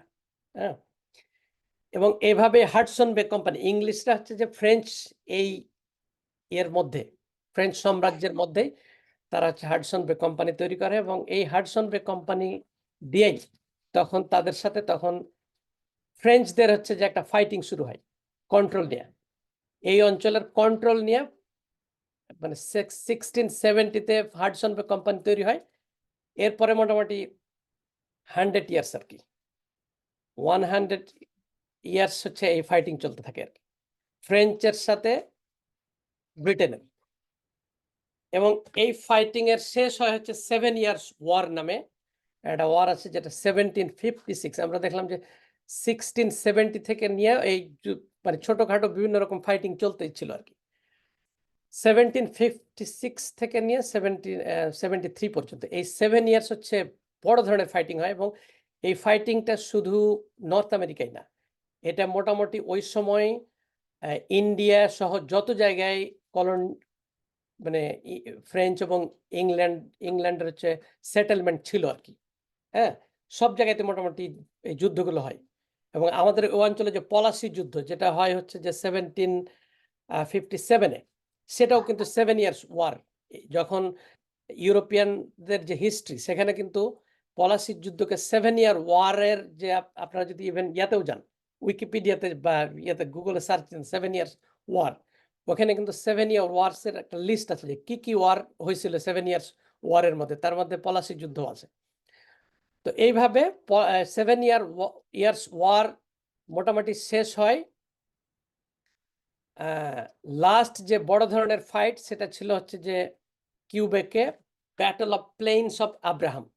হ্যাঁ, যেটা হচ্ছে যে কিউবেক সিটিতে সেন্ট লরেন্স রিভার এবং সেন্ট চার্লস রিভার, সম্ভবত এই দুই রিভারের মাঝের এই জায়গাটা, হ্যাঁ, যেখানে মূলত তাদের প্রথম সেটেলমেন্টগুলো তৈরি হয় ফ্রেঞ্চের। এইখানে হচ্ছে যে ইংলিশরা ব্রিটিশ সৈন্য এখানে অ্যাটাক করে, এবং এখানেই এই যুদ্ধটা হয় 59-এ, সেপ্টেম্বরের 13 তারিখ, এবং এই যুদ্ধেই ফ্রেঞ্চরা পরাজিত হয়, এবং তারা হচ্ছে যে একটা ট্রিটি হয়, সেটা হচ্ছে যে ট্রিটি অফ প্যারিস। হ্যাঁ, ট্রিটি অফ প্যারিসটা হয় হচ্ছে যে 1763-তে, এবং তারা মোটামুটি নর্থ আমেরিকা তাদের পুরো অঞ্চল ব্রিটেনকে দিতে বাধ্য হয় আর কি। হ্যাঁ, ছেড়ে দেয় আর কি। তো এভাবেই পুরো নর্থ আমেরিকায় তখন ব্রিটেনদের কন্ট্রোল চলে আসে। আচ্ছা, এখন আমার হাতে সময় কত? অলরেডি 1 ঘন্টা হয়ে গেছে। আর কি হাফ অ্যান আওয়ার পাওয়া যাবে? আপনি আর 15 মিনিট মতো সময় নেন। আমরা 12টা 15 থেকে ইনশাআল্লাহ 15 মিনিটের জন্য কিউএ একটা সেশন রাখবো। আচ্ছা, তাহলে আমি একটু কুইকলি শেষ করি। আচ্ছা, জি ভাই, আপনি তো 10 এখানে ফ্রেঞ্চ হচ্ছে ইংলিশ ব্রিটেনদেরকে ছেড়ে দেওয়ার পরে ব্রিটেনের যে রাজা, সে হচ্ছে একটা রয়্যাল প্রোক্লামেশন করে, যে নর্থ আমেরিকার তাদের যে এখন কন্ট্রোল হলো, এটা গভর্ন করার জন্য, এটা প্রপারলি করার জন্য কলোনিয়াল যে পলিসি এগুলো মানে ঠিকমতো এক্সিকিউট করার জন্য তারা হচ্ছে একটা রয়্যাল প্রোক্লামেশন করে। তো সেই রয়্যাল প্রোক্লামেশনের ফলে বা এই 7 ইয়ার্স ওয়ারের ফলে যেহেতু এখন আর ফ্রেঞ্চদের কোনো আধিপত্য থাকলো না, তো ইয়ে অঞ্চলে সাউথ অঞ্চলে ব্রিটেনের যে কলোনিগুলো ছিল, এখন যে 13 কলোনি বলতে যেগুলো আমরা জানি, যে 13 কলোনি প্রথম আমেরিকার ইন্ডিপেন্ডেন্স বা আমেরিকা যখন ইউএসএ যখন ইন্ডিপেন্ডেন্ট হয় তখন যে 13 কলোনির হচ্ছে যে ইন্ডিপেন্ডেন্ট হয় আর কি, এই 13 কলোনি ব্রিটিশ কলোনিগুলো তারা হচ্ছে যে দেখে যে এখন তো ফ্রেঞ্চ নাই, তো ফলে এখন তো আগে একটা ভয় ছিল যে ফ্রেঞ্চ আক্রমণের একটা ভয় ছিল, তো ফলে অলওয়েজ তাদের একটা ব্রিটেনের মিলিটারির পাওয়ারের দরকার হইতো। এখন যেহেতু সেই ভয়টা নাই, শত্রু নাই আর কি, এখন আমরা তো ব্রিটেনের সেই প্রোটেকশনের আমাদের আর দরকার নেই। হ্যাঁ, আবার এই 7 ইয়ার্স ওয়ারের কারণে অনেক খরচ হয়েছে যুদ্ধে। এই যুদ্ধের খরচ মেটানোর জন্য ব্রিটেন হচ্ছে যে তার কলোনিগুলোতে অনেক ট্যাক্স আরোপ করে। এরকম বিভিন্ন কারণে তখন এই 13 কলোনি তারা তখন বিদ্রোহ শুরু করে, এবং মূলত 7 ইয়ার্স ওয়ারের পরেই আমেরিকান ইন্ডিপেন্ডেন্স ওয়ার বা আমেরিকান রেভলিউশনারি ওয়ার এগুলো শুরু হয় কিন্তু।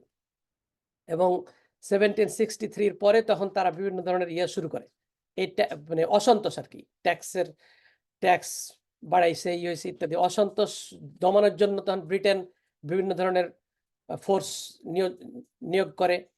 হ্যাঁ, এ ধরনের কিছু ঘটনা ঘটতে থাকে, যেমন বোস্টন ম্যাসাকার যেমন এর মধ্যে একটা এরকম। এগুলো তখন আস্তে আস্তে আরো হতে থাকে, এবং এইটারই ফলশ্রুতিতে এক সময় তখন আমেরিকা হচ্ছে যে 74-এ তারা হচ্ছে একেবারে স্বাধীনতা ঘোষণা করে ফেলে।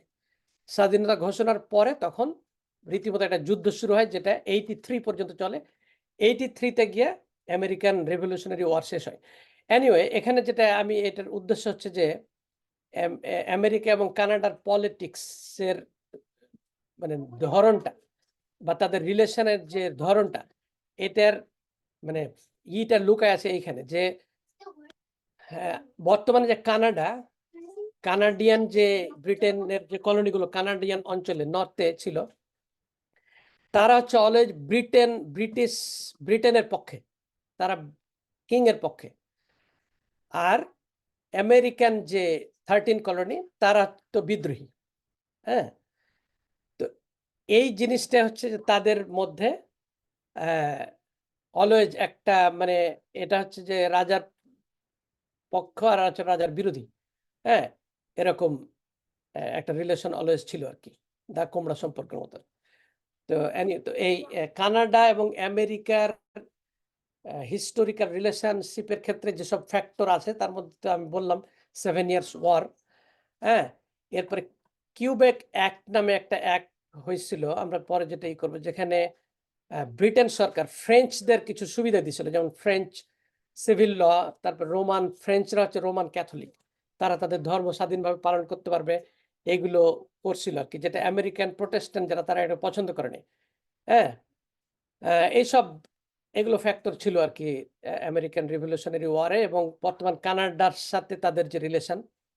এরপরে কানাডার ইন্ডিপেন্ডেন্স ওয়ার বা রিভলিউশনারি ওয়ারের ফলে রিভলিউশনারি ওয়ারের মধ্যে দুইটা গ্রুপ ছিল, একটা ছিল যে যারা স্বাধীনতা চাই, হ্যাঁ, তাদেরকে বলা হতো পেট্রিয়ট।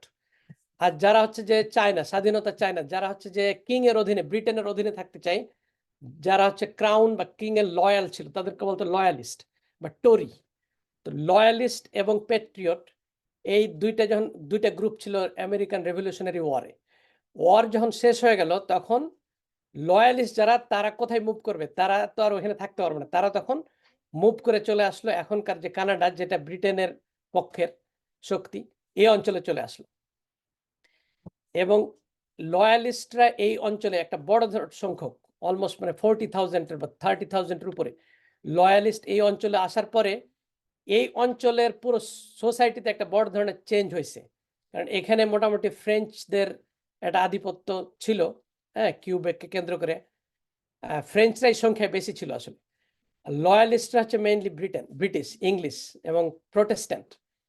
এই যে প্রোটেস্ট্যান্ট, ব্রিটিশ প্রোটেস্ট্যান্ট এবং ফ্রেঞ্চ ক্যাথলিক, এই দুইটার একটা এখানকার সোসাইটিতে এক ধরনের কি বলবো যে তৈরি হলো আর কি, এই মানে অসন্তোষের মতো, বা দুইটা টেনশন বলা যায় আর কি। হ্যাঁ, দুই গ্রুপের মধ্যে টেনশন।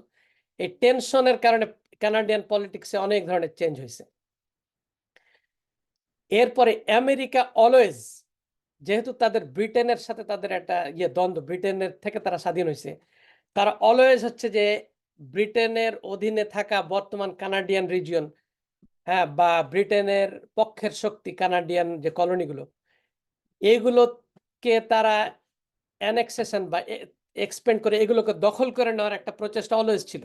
একটা ভয় কাজ করতো অলওয়েজ। এই ভয় হচ্ছে একটা বিরাট ফ্যাক্টর হয়েছে কানাডিয়ান বর্তমান যে রিজিয়নের যে পলিটিক্স, এই পলিটিক্সে এই ভয় একটা বড় ধরনের ফ্যাক্টর হিসেবে কাজ করছে অলওয়েজ। আচ্ছা, এখন আমরা হচ্ছে যে একটা আচ্ছা, ইউরোপিয়ান কলোনাইজেশনের ফলে যেই ইউরোপিয়ানদের এবং ইন্ডিজিনাস পিপুলদের সাথে যে হয়েছে আর কি, ইন্টারাকশন বা ইফেক্ট আর কি, এইটার 5টা অধ্যায় আছে আর কি। হ্যাঁ, আমাকে খুব সংক্ষেপে শেষ করতে হবে আর কি। কন্ট্যাক্ট, প্রথম যখন কন্ট্যাক্ট হয় তখন রিলেশনটা ছিল কিছুটা ফ্রেন্ডলি, মিউচুয়াল রিলেশন ছিল একটা, যে ইউরোপিয়ানরা হচ্ছে তাদের দরকার এখানে সার্ভাইভাল স্কিল, এখানকার টিকে থাকার জন্য এখানকার ল্যান্ড বা ওয়াটার, এখানকার নলেজ, হ্যাঁ, এখানকার ফুড বা এখানকার এ ধরনের কিছু হেল্প তাদের ইন্ডিজিনাসদের কাছে পাইতে হয়েছে। ইন্ডিজিনাসদের উপর তাদের এইসবের জন্য নির্ভরশীল ছিল। আবার ইন্ডিজিনাস পিপুল হচ্ছে যে ইউরোপিয়ানের ম্যানুফ্যাকচার্ড গুডস বা ফায়ার আর্ম হান্টিং এর জন্য এ ধরনের কিছু জিনিস তারা পাইতো ইউরোপিয়ান। এরকম একটা মিউচুয়াল রিলেশনশিপ ছিল প্রথম দিকে। হ্যাঁ, তখন রিলেশনশিপটা শুরুতে একেবারে এরকম, কিন্তু যদিও কলোনিয়ালিস্ট যারা ইউরোপিয়ান কলোনিয়ালিস্টদের কন্ট্যাক্টটা এই অঞ্চলে কিছুটা ফ্রেন্ডলি ছিল কানাডিয়ান রিজিয়নে, কিন্তু অন্যান্য অঞ্চলে কলম্বাস যখন ওই সাউথে যখন আসে প্রথম, বা আরো অন্যান্য কলোনিয়ালিস্ট অনেক জায়গায় মানে অনেক ধরনের অত্যাচার, নির্যাতন, মানে ফোর্সফুলি জায়গা জমি দখল করছে, তাদেরকে মানে এনস্লেভমেন্ট হয়েছে, কি বলে, ধরে নিয়ে গেছে, এরকম অনেক কিছু হয়েছে, কিন্তু কানাডিয়ান রিজিয়নে কিছুটা ফ্রেন্ডলি ছিল আর কি ফার্স্ট কন্ট্যাক্ট গুলো। আচ্ছা, কিন্তু পরবর্তীতে এই রিলেশনশিপটা চেঞ্জ হয়ে যায় কতগুলো ফ্যাক্টর। তার মধ্যে একটা ছিল তাদের একটা মানে ইউরোপিয়ানদের একটা ফিলোসফি ছিল যে ডক্ট্রিন অফ ডিসকভারি অ্যান্ড টেরা নুলিয়াস। এই জিনিসটা খুবই ইম্পর্টেন্ট। এটা হচ্ছে যে পোপ, যে খ্রিস্টিয়ান পোপ, তাদের যে টপ যে লিডার খ্রিস্টিয়ানদের ধর্মীয় নেতা, তার হচ্ছে এটা একটা মানে এটা একটা ফতোয়া বলতে পারেন। যখন ইউরোপিয়ানরা বিভিন্ন এক্সপ্লোরেশন শুরু করলো, বিভিন্ন অঞ্চল, নতুন নতুন অঞ্চল এক্সপ্লোর করলো এবং দখল করতে থাকলো, তখন তাদের একটা ফতোয়া দরকার ছিল যে এই অঞ্চলগুলো আমরা কি করব, এই অঞ্চলগুলো আমরা আমাদের এটা দখল করতে পারবো কিনা, এটা ঠিক হবে মানে হবে কিনা, এরকম আর কি। মানে এটা তাদের ধর্মীয় একটা মানে কি বলবো জাস্টিফিকেশন এটা দরকার ছিল। তো পোপ হচ্ছে এই ফতোয়া দিল যে যদি কোনো অঞ্চল আনইনহ্যাবিটেড থাকে, যদি কেউ এখানে বসবাস না করে, ফাঁকা থাকে, তাহলে ওটা খ্রিস্টিয়ান মোনার্ক বা খ্রিস্টিয়ান যে রাজ্য তৈরি করার জন্য ওইটা ইউজ করা যাবে।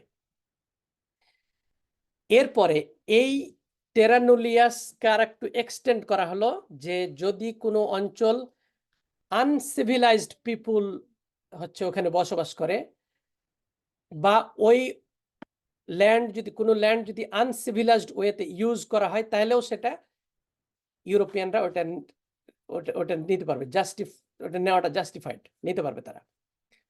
এখন আনসিভিলাইজড কারা, এটা হচ্ছে যে আপনার খাতা কলমে কি লেখা আছে জানি না, কিন্তু স্কলাররা বলতেছেন যে আনসিভিলাইজড বলতে তারা মনে করতো যে নন খ্রিস্টিয়ান, শুধু খ্রিস্টিয়ানরা হচ্ছে সিভিলাইজড আর নন খ্রিস্টিয়ানরা হচ্ছে আনসিভিলাইজড। সুতরাং যে কোনো ল্যান্ড যেখানে নন খ্রিস্টিয়ানরা বসবাস করে তারা হচ্ছেন সেই অঞ্চল নেওয়া যাবে। এই কারণে তারা তখন মানে এই ফ্রেন্ডলি রিলেশনশিপ আর থাকে নাই। হ্যাঁ, তারা আসছে ওরকম এবং দেখছে যে তারা নন খ্রিস্টিয়ান, হ্যাঁ, তারা তখন এটা ওই টেরানোলিয়াস এই প্রিন্সিপালের অধীনে এটা তাদের জন্য নেওয়া যায়। এরপরে ইউরোপিয়ানদের তারা তো আসছে এখানে ইকোনমিক আর্থিক স্বার্থ আছে তাদের। হ্যাঁ, তাদের এখান থেকে ফার বা পরবর্তীতে গোল্ড আবিষ্কার হয়েছে, এরকম বিভিন্ন তাদের দরকার। হ্যাঁ, এরপর ইউরোপিয়ান কিছু ডিজিজ যেগুলো ইন্ডিজিনাস পিপুলদের এগুলো ইমিউনিটি ছিল না, স্মল পক্স হোক কিছু ডিজিজ, হ্যাঁ, এগুলো ছিল। এরপর ইউরোপিয়ান কনফ্লিক্ট, যেমন ফ্রেঞ্চ ইংলিশদের মধ্যে কনফ্লিক্টের কারণে ফ্রেঞ্চদের কিছু ইন্ডিজিনাস কিছু গ্রুপ ছিল যারা ফ্রেঞ্চদের সাপোর্ট দিছে, কিছু গ্রুপ ছিল যে ব্রিটেনকে সাপোর্ট দিছে। এবং যখন ফ্রেঞ্চ এবং ব্রিটেন যুদ্ধ হয়েছে তখন এই গ্রুপগুলো যার যার অ্যালাইজ হয়ে যুদ্ধ করছে। এবং এখানে এইসব বিভিন্ন কারণে তখন ইন্ডিজিনাস পপুলেশন ড্রাস্টিক্যালি হয়েছে আর কি, কমে আসছে আর কি। এবং বিভিন্ন এস্টিমেটে 25% থেকে 80% পর্যন্ত ইন্ডিজিনাস পপুলেশন কমছে আর কি। হ্যাঁ, কয়েক শুরুর দিকে আর কি। বলা হয় যে এখন যে মেক্সিকোতে লোক ছিল 2.5 লক্ষ, অর্থাৎ তখনকার লন্ডনের 4 গুণ। লন্ডনে তখন যে লোক ছিল তার 4 গুণ ছিল মেক্সিকো সিটিতে। তো এইভাবে তখন এই কি বলে ইন্ডিজিনাস পপুলেশন এভাবে ড্রাস্টিক্যালি কমে গেছে এবং তারা তাদের ল্যান্ড হারাইছে আর কি আস্তে আস্তে। এলিমিনেশন, তারা হচ্ছে যত মানে কলোনি বা সেটেলমেন্ট যত তৈরি করছে, এক্স্যাক্টলি আমাদের এই যে ইসরায়েল প্যালেস্টাইনের যে সিনারিও, ইসরায়েল আস্তে আস্তে সেটেলমেন্ট বাড়াইতেছে, ল্যান্ড দখল করতেছে, এরকম আর কি, এক্স্যাক্টলি এরকম ঘটনা ঘটছে আর কি। তারা বিভিন্ন তাদের সেটেলমেন্ট বাড়াইছে, ইন্ডিজিনাস পিপুলদের ল্যান্ড জোর করে হোক, বিভিন্ন জোর করেই তো আর কিভাবে দখল করছে।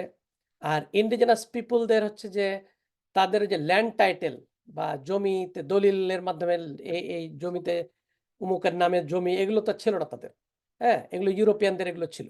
তো ফলে তারা খাতা কলমে এইভাবে ল্যান্ড টাইটেল তাদের নামে করে এভাবে দখল করছে। এরপরে অ্যাসিমিলেটিভ অনেক মিজার নিচে হচ্ছে যে বিশেষ করে কানাডা কনফেডারেশন হওয়ার পরে, হ্যাঁ, আমি এগুলো জাস্ট খালি নামগুলো আমার খালি দেখা মানে বলার সুযোগ হবে আর কি, হবে না। এবং এগুলো আমরা অনেক করি আর কি, হ্যাঁ, অনেক শুনছি আর কি। তো কিছু অ্যাক্ট তারা তৈরি করছে, যেই অ্যাক্ট গুলোর মাধ্যমে, যে অ্যাক্ট গুলোর মূল উদ্দেশ্যই ছিল যে অ্যাসিমিলেট করে ফেলা আর কি, বা তাদেরকে তাদের ইন্ডিজিনাস যে আইডেন্টিটি এইটা ত্যাগ করে তারা যেন ইউরোপিয়ান কালচার এগুলো গ্রহণ করে, এগুলোর জন্য তাদেরকে ইনসেন্টিভ দেওয়া, হ্যাঁ, বা বিভিন্ন ধরনের নিয়ম চালু করছে যে কেউ যদি ইউনিভার্সিটি গ্রাজুয়েশন হয় তাহলে সে ইন্ডিজিনাস স্ট্যাটাস হারাবে। হ্যাঁ, কেউ যদি ডক্টর বা লয়ার হয় ইন্ডিজিনাস হারাবে। কোনো মেয়ে যদি নন ইন্ডিজিনাস কাউকে বিয়ে করে সে তার ইন্ডিজিনাস থাকবে না, তার বাচ্চা কাচ্চাও ইন্ডিজিনাস থাকবে না। ফলে ইন্ডিজিনাসদের জন্য যে সব সুবিধা আছে, হ্যাঁ, রিজার্ভ ল্যান্ড বা অ্যানুইটি, ট্রিটির ফলে যেসব অ্যানুইটি বা এগুলো পায়, বা ফিশিং হান্টিং এর যে সুবিধা এগুলো পাবে না আর কি। হ্যাঁ, এইভাবে বিভিন্নভাবে ল করা হয়েছে।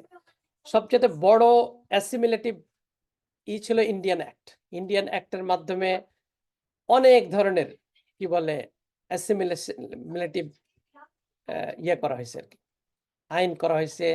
অ্যামেন্ডমেন্টের মাধ্যমে তাদের ভোটাধিকার করতে পারবে না, তারা হচ্ছে যে কোনো পলিটিক্যাল পার্টি করতে পারবে না, তাদের ট্র্যাডিশনাল যে কাস্টম বা এগুলো পালন করতে পারবে না।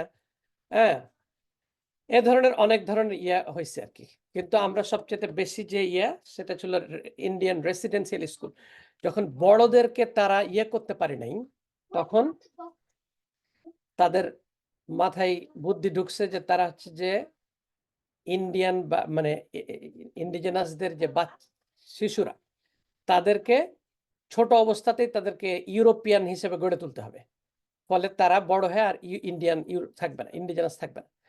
হ্যাঁ, এবং তাদের ঘোষিত ইন্ডিয়ান রেসিডেন্সিয়াল স্কুলের ঘোষিত লক্ষ্যই ছিল যে এই স্কুল ততদিন চলবে যতদিন একটা সিঙ্গেল ইন্ডিজেনাস আর থাকবে না, এবং কোনো ইন্ডিয়ান ডিপার্টমেন্ট, ইন্ডিয়ান বা ইন্ডিজেনাসদের ইয়ের জন্য তো ইন্ডিয়ান ডিপার্টমেন্ট ছিল ওই সময়, হ্যাঁ, যেটা এখন indigenous service Canada, Indian department নামে কোনো ডিপার্টমেন্টের দরকার পড়বে না আর কি।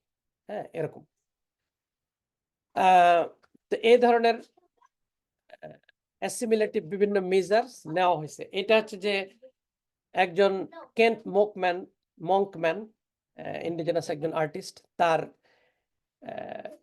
কিভাবে ইয়ের সময় রেসিডেন্সিয়াল স্কুলে বাচ্চাদের নিয়ে যাওয়া হতো জোর করে।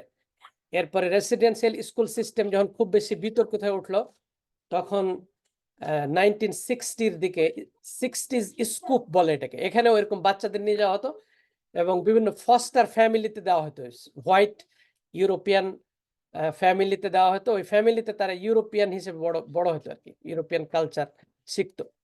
এমনকি ফার্স্ট 60s স্কুপে নেওয়া বাচ্চাদেরকে ইউরোপিয়ান বিভিন্ন ইউরোপে, ওয়েস্টার্ন ইউরোপে এবং বা আমেরিকাতে বিভিন্ন ফ্যামিলিতে পাঠানো হতো আর কি।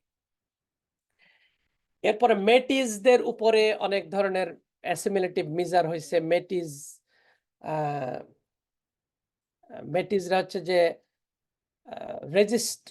তাদের কিছু আন্দোলন, ওই যে কি বলে লুই রিয়াল, যে হ্যাঁ, সে আন্দোলন করছিল যখন এই রুপার্ট ল্যান্ড, যেটা হাডসন বে কোম্পানি রুপার্ট ল্যান্ড হচ্ছে ইয়েদেরকে দিয়ে দিল, কানাডার কনফেডারেশন করে কানাডাকে দিয়ে দিল, তখন তার ছিল যে এগুলোর মালিক তো আমরা, হ্যাঁ, এগুলোর ল্যান্ড তো আমাদের, হ্যাঁ, এগুলো আমাদের সাথে আলাপ না করে কি করে দেয়। এইভাবে আন্দোলন করলো, আন্দোলনের ফলে ম্যানিটোবা অ্যাক্ট এবং ম্যানিটোবা প্রভিন্স তৈরি হলো। তো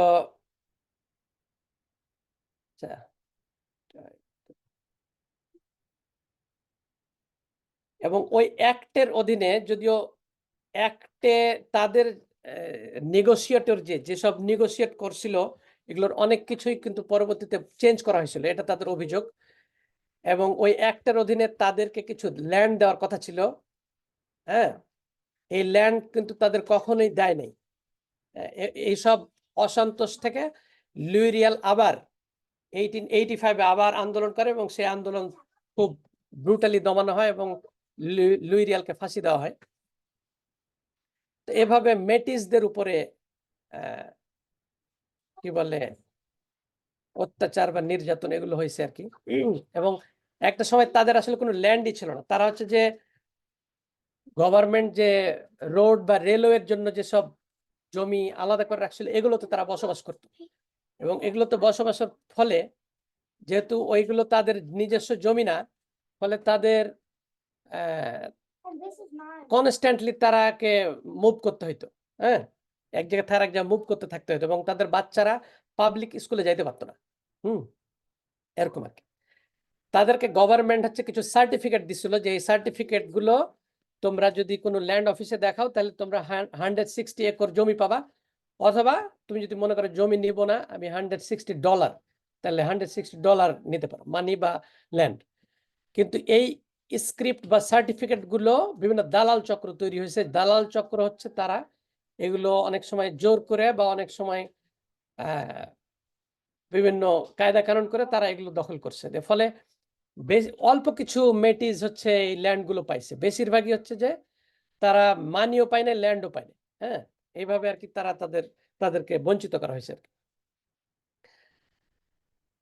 এরপরে হচ্ছে যে ইনুইট, যারা ইনুইটদের তারা তো যাযাবর, হ্যাঁ, তাদের নেমিং এর একটা প্রবলেম হচ্ছে যে তারা হচ্ছে যে তাদের কেউ মারা গেলে ওই সেম নেম হচ্ছে বাচ্চাদের রাখে।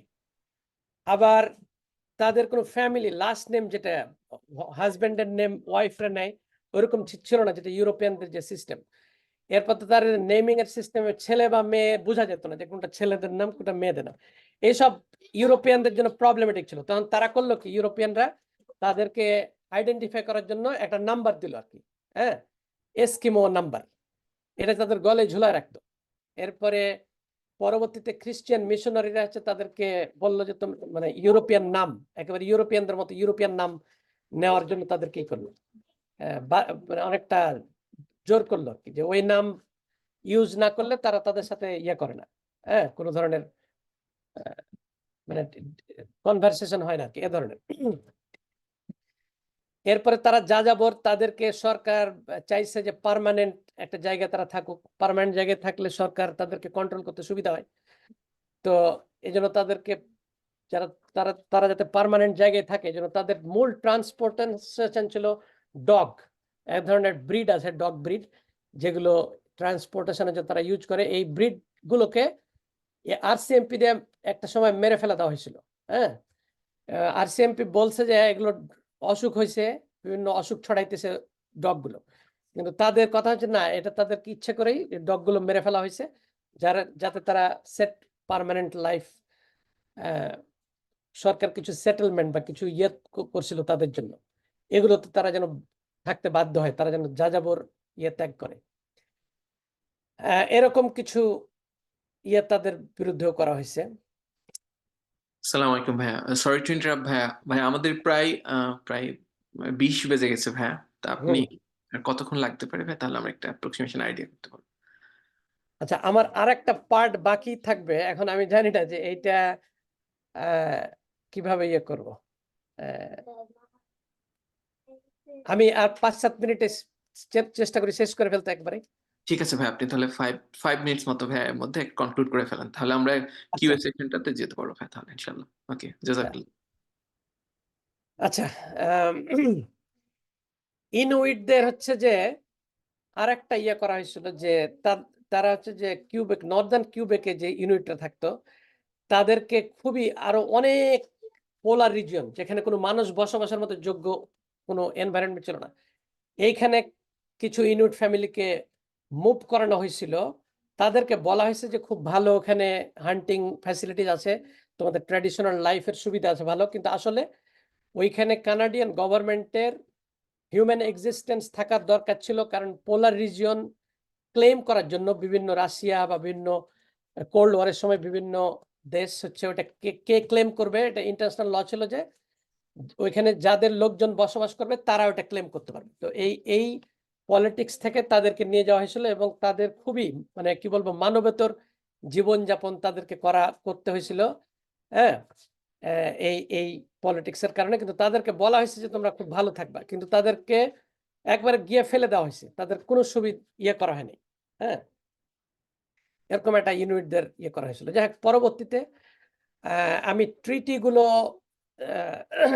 খুব বেশি ইয়ে করার সময় পাবো না। ট্রিটি গুলোর মূল ইয়ে ছিল যে তাদের জায়গা জমিগুলো নেওয়া, এখন জোর করে নেওয়ার পরিবর্তে তাদের সাথে একটা ট্রিটি করা হয়েছে, ট্রিটির মাধ্যমে তাদের ল্যান্ড টাইটেল যেন গভর্নমেন্টকে তারা ছেড়ে দেয়, এটার বিনিময়ে তাদের ইয়ারলি একটা অ্যানুইটি দেওয়া হবে, আর তাদের হান্টিং এবং ফিশিং এর কিছু রাইট থাকবে, এবং তাদের জন্য কিছু রিজার্ভ ল্যান্ড থাকবে, যেখানে তারা ওই রিজার্ভ ল্যান্ডের টাইটেল থাকবে গভর্নমেন্টের, এটার রিজার্ভ ল্যান্ড রিজার্ভ ল্যান্ডের যে অ্যাডমিনিস্ট্রেশন এগুলোও গভর্নমেন্টের, হ্যাঁ, ওখানে জাস্ট তারা থাকবে আর কি, হ্যাঁ, এরকম আর কি। মানে এটা বলা যায় যে গভর্নমেন্ট তাদেরকে কন্ট্রোলের একটা এর আর একটা ওয়ে ছিল আর কি, হ্যাঁ, কন্ট্রোল করার। যদিও পরবর্তীতে কিছু অ্যামেন্ডমেন্টের মাধ্যমে, কিছু ইন্ডিয়ান অ্যাক্ট অ্যামেন্ডমেন্টের মাধ্যমে কিছুটা স্বাধীনতা দেওয়া হয়েছে তাদের, কিন্তু শুরুতে একবারে ফুল কন্ট্রোল করা হতো এইভাবে আর কি।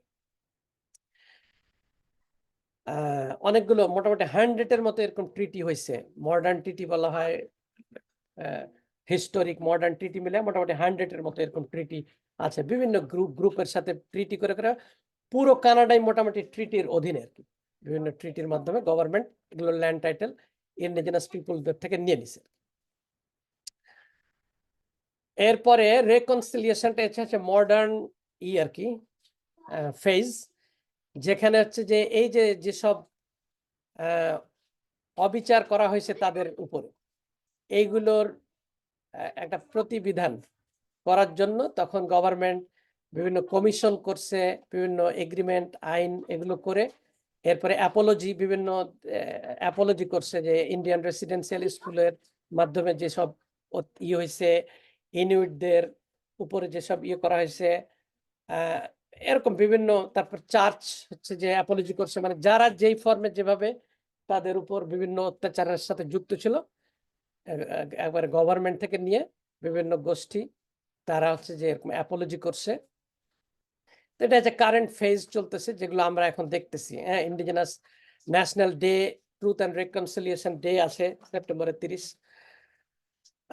কিন্তু ইন্ডিজিনাস পিপুল তারা হচ্ছে যে বলে যে সরকার হচ্ছে রিকনসিলিয়েশন খুব জব করে খুব, কিন্তু বাস্তবে কাজ করে না। হ্যাঁ, তো এই জন্য তারা বলে যে আমরা রিকনসিলিয়েশন চাই না, আমরা চাই রিকনসিলিয়েশন চাই আমরা। হ্যাঁ, ল্যান্ড অ্যাকনলেজমেন্ট এটাও রিকনসিলিয়েশনের একটা অংশ, আমরা যেটা এটা আমাদের প্র্যাকটিস থাকা উচিত। ইন্ডিজিনাস এবং ইউরোপিয়ান মানে সবচেয়ে বেশি যে ইম্প্যাক্টটা হয়েছে সেটা হচ্ছে কালচারাল বা রিলিজিয়াস বা ফেইথ বেসড বা ওয়ার্ল্ড ভিউ, যেটা সেটা ইন্ডিজিনাস পিপলদের ওয়ার্ল্ড ভিউ হচ্ছে স্পিরিচুয়াল। হ্যাঁ, তারা মনে করে যে আমাদের যে বডি এটা হচ্ছে আমরা না, আমাদের যে স্পিরিট সেটাই হচ্ছে মূল আমি। তো তারা হচ্ছে ওই স্পিরিটের লালন করতে চাই।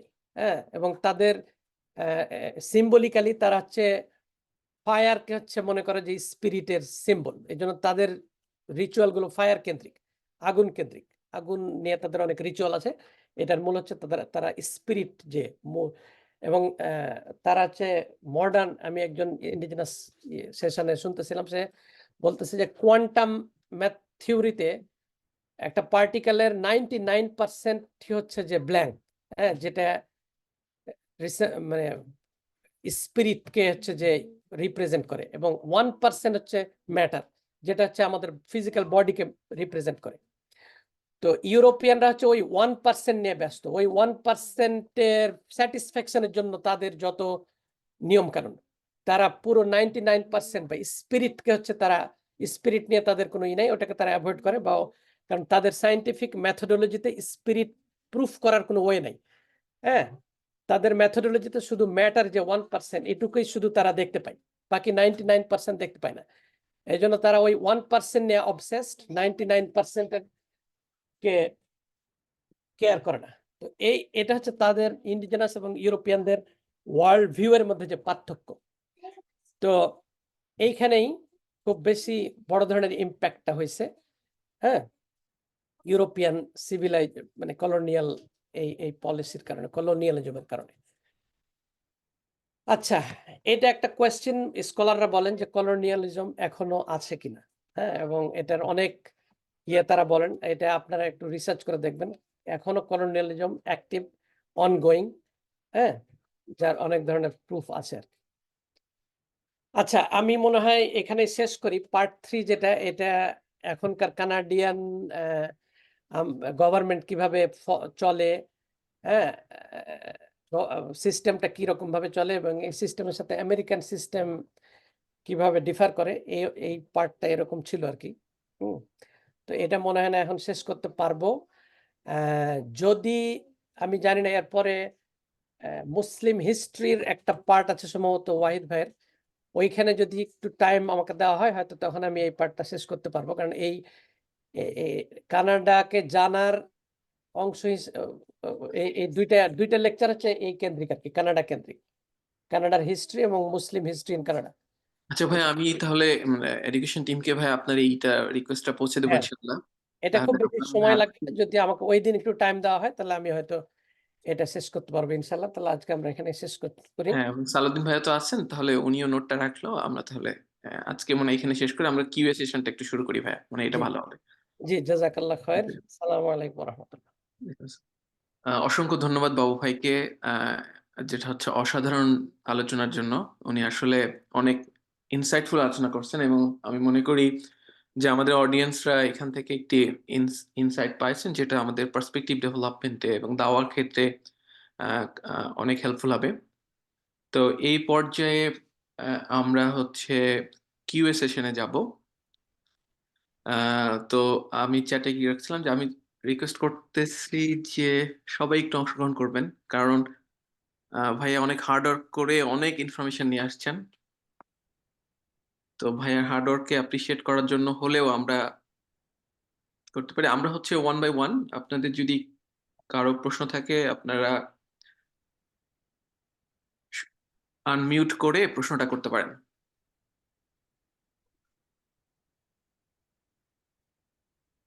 চ্যাটে থেকে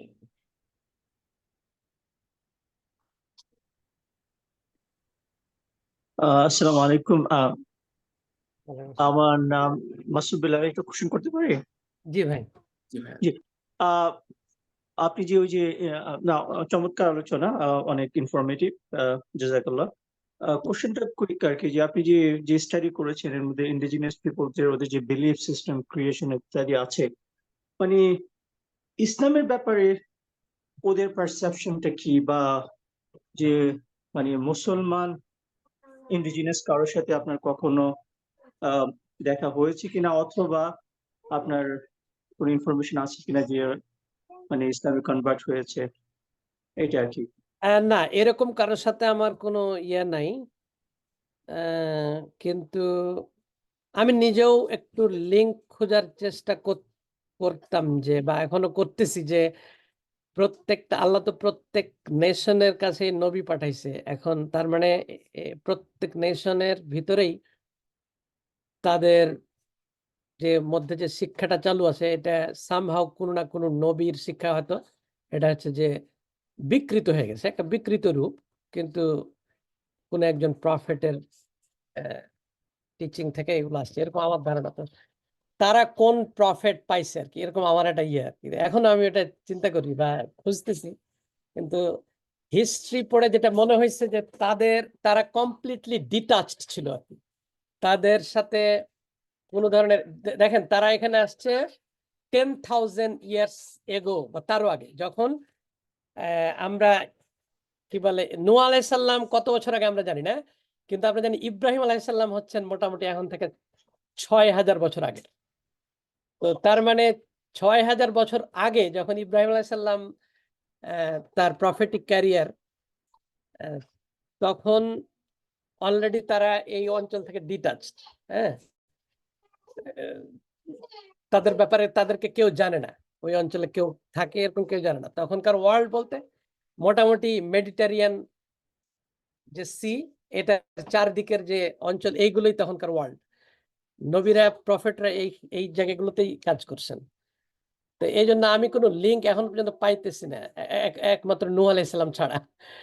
এখন তাদের মধ্যে যে শিক্ষা, এগুলো নূহ আলাইহিসসালাম এর শিক্ষাটাই হয়তো ওইভাবে বিকৃত হয়ে ওইভাবে আসছে। এবং মানে আগের যে ইয়ে, বিশেষ করে ইব্রাহিম আলাইহিসসালামের আগের যে সোসাইটি, হিউম্যান সোসাইটি, তখন পেগানিস্টিক চিন্তা ভাবনাই হচ্ছে বেশি প্রবল ছিল আর কি। হ্যাঁ, তো তারা ওইভাবেই তাদের পেগানিস্টিক ভিউটাই হচ্ছে তাদের মধ্যে প্রবল। তবে আপনার যে কিউরিসিটি, এটা আমারও, আমি একটু খোঁজার চেষ্টা করতেছি আর কি। অসংখ্য ধন্যবাদ ভাইয়া। এরপরে যদি আর কারো প্রশ্ন থাকে আপনি আনমিউট করে প্রশ্ন যেতে করতে পারেন।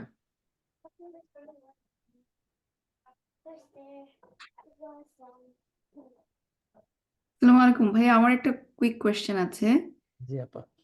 সেটা হচ্ছে যে ধরেন আহ, আমিও যখন এই ধরনের কোর্স করেছিলাম, আমার কাছে খুব মনে হতো যে আমি কিভাবে ওদেরকে হেল্প করতে পারি, বা সেটা হচ্ছে এই ওয়ার্ল্ড, অথবা হচ্ছে যে ধরেন আমি কিভাবে তাদেরকে হয়তো ইসলামের কথা বলতে পারি, বা ইসলামের যে সৌন্দর্য। এবং আমি যখন কোর্সটা করেছিলাম আমার ইউনিভার্সিটির একটা কোর্স হিসেবে, তখন আমাকে লিখতে হয়েছিল যে যে ওদের ওয়ার্ল্ড ভিউ আর মানে আমার ওয়ার্ল্ড ভিউর সাথে সিমিলারিটিসটা কি বা কম্পারিজনটা কি। হ্যাঁ, তো আমি অ্যাজ এ মুসলিম হিসেবে, যেমন ওরা যেমন হচ্ছে অনেক কিছু, আমার কাছে মনে হচ্ছে যে অনেক কিছু আসলে ম্যাচ করে, অনেক কিছু করে না। যে ওরা হচ্ছে যে অনেক কিছুকে পূজা করে বা ওগুলাকেই গড মনে করে, সেগুলা হয় না। বাট ওই যে আপনি বলতেছিলেন যে ক্রিশ্চিয়ানরা যে ওই 1% নিয়ে পড়ে থাকে, বাট 99%কে তারা ইগনোর করে বা অ্যাভয়েড করে। তো হুম হুম। এখন যদি মানে আমার কোশ্চেনটা হচ্ছে যে ধরেন আমরা যদি দাওয়া হিসেবে ওদেরকে নিয়ে কাজ করতে চাই বা ওদের সাথে কাজ করতে চাই, তাহলে what would be the starting point? মানে আপনার যদি আমার কোনো হ্যাঁ আমার মনে হয়েছে মানে ব্রড সেন্সে যদি দেখি তাদের যে ওয়ার্ল্ড ভিউ, স্পিরিট বা আমরা যেটাকে বলি এবং রুহ যেটা, এবং আমরা যেমন ফিতরাতে বিশ্বাস করি, তাদেরও কিন্তু এ ধরনের একটা কনসেপ্ট আছে। সেটা হচ্ছে যে তারা মনে করে যে তুমি যদি রিয়েল হিউম্যানকে দেখতে চাও, তাহলে সে একজন শিশু যখন জন্মগ্রহণ করে তখন তার ফিতরাতটা হচ্ছে ফিতরাত যেটা, স্পিরিট যেটা, এটা থাকে আনকরাপ্টেড, এটা করাপ্ট হয় না, এটাকে করাপ্ট করার মতো কোনো মানে কোনো কিছু তখনও কোনো কিছুর সংস্পর্শে সে যায় নাই।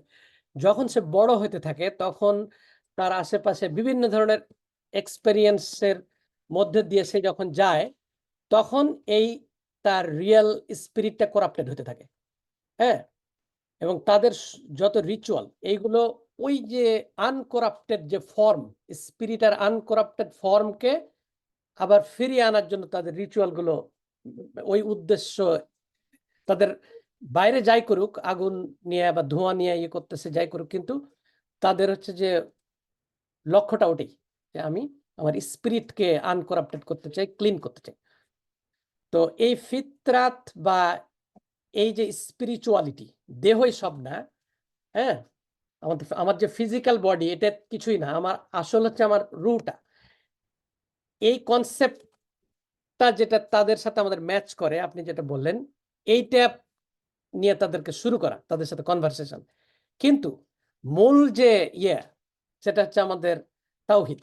তারা হচ্ছে জাস্ট ওয়ান বিগ ক্রিয়েটরে তারা বিশ্বাস করে, কিন্তু তারা মনে করে যে এরকম আরো অনেক ডিভাইন পাওয়ার আছে, এরকম আরো অনেক আছে। হ্যাঁ, তো এই যে ধারণাটা, এটা তাদেরকে দূর করা যে না, কোরআনে এরকম অসংখ্য আছে যে মাল্টিপল ডিভিনিটি যদি থাকে, মাল্টিপল ডিভাইন পাওয়ার, মাল্টিপল মানে মাল্টিপল বিং যদি থাকে যাদের ডিভাইন, তাহলে কি প্রবলেম হতে পারে? হ্যাঁ, এটা ইম্পসিবল। এই কারণে একজন ক্রিয়েটর বা একজন ডিভাইন পাওয়ার সমৃদ্ধ একজন বিং থাকাটাই বেশি যুক্তিযুক্ত। এই জিনিসগুলো আমরা তাদেরকে তুলে ধরতে পারি এবং আমার ধারণা এটা খুব ইজিলি করা সম্ভব। তাদেরকে বোঝানো খুবই ইজি, কারণ তারা অন্য মানে খুব জটিল ফিলোসফিক্যাল বা রিলিজিয়াস সাথে সংস্পর্শে বা দার্শনিক অনেক সংস্পর্শে তারা যায় নাই। ফলে তাদেরকে করা, কনভার্ট করা বা এই ধরনের জিনিসগুলো বোঝানো খুবই সহজ। এবং ওভারঅল তারা কিন্তু খুবই সহজ সরল।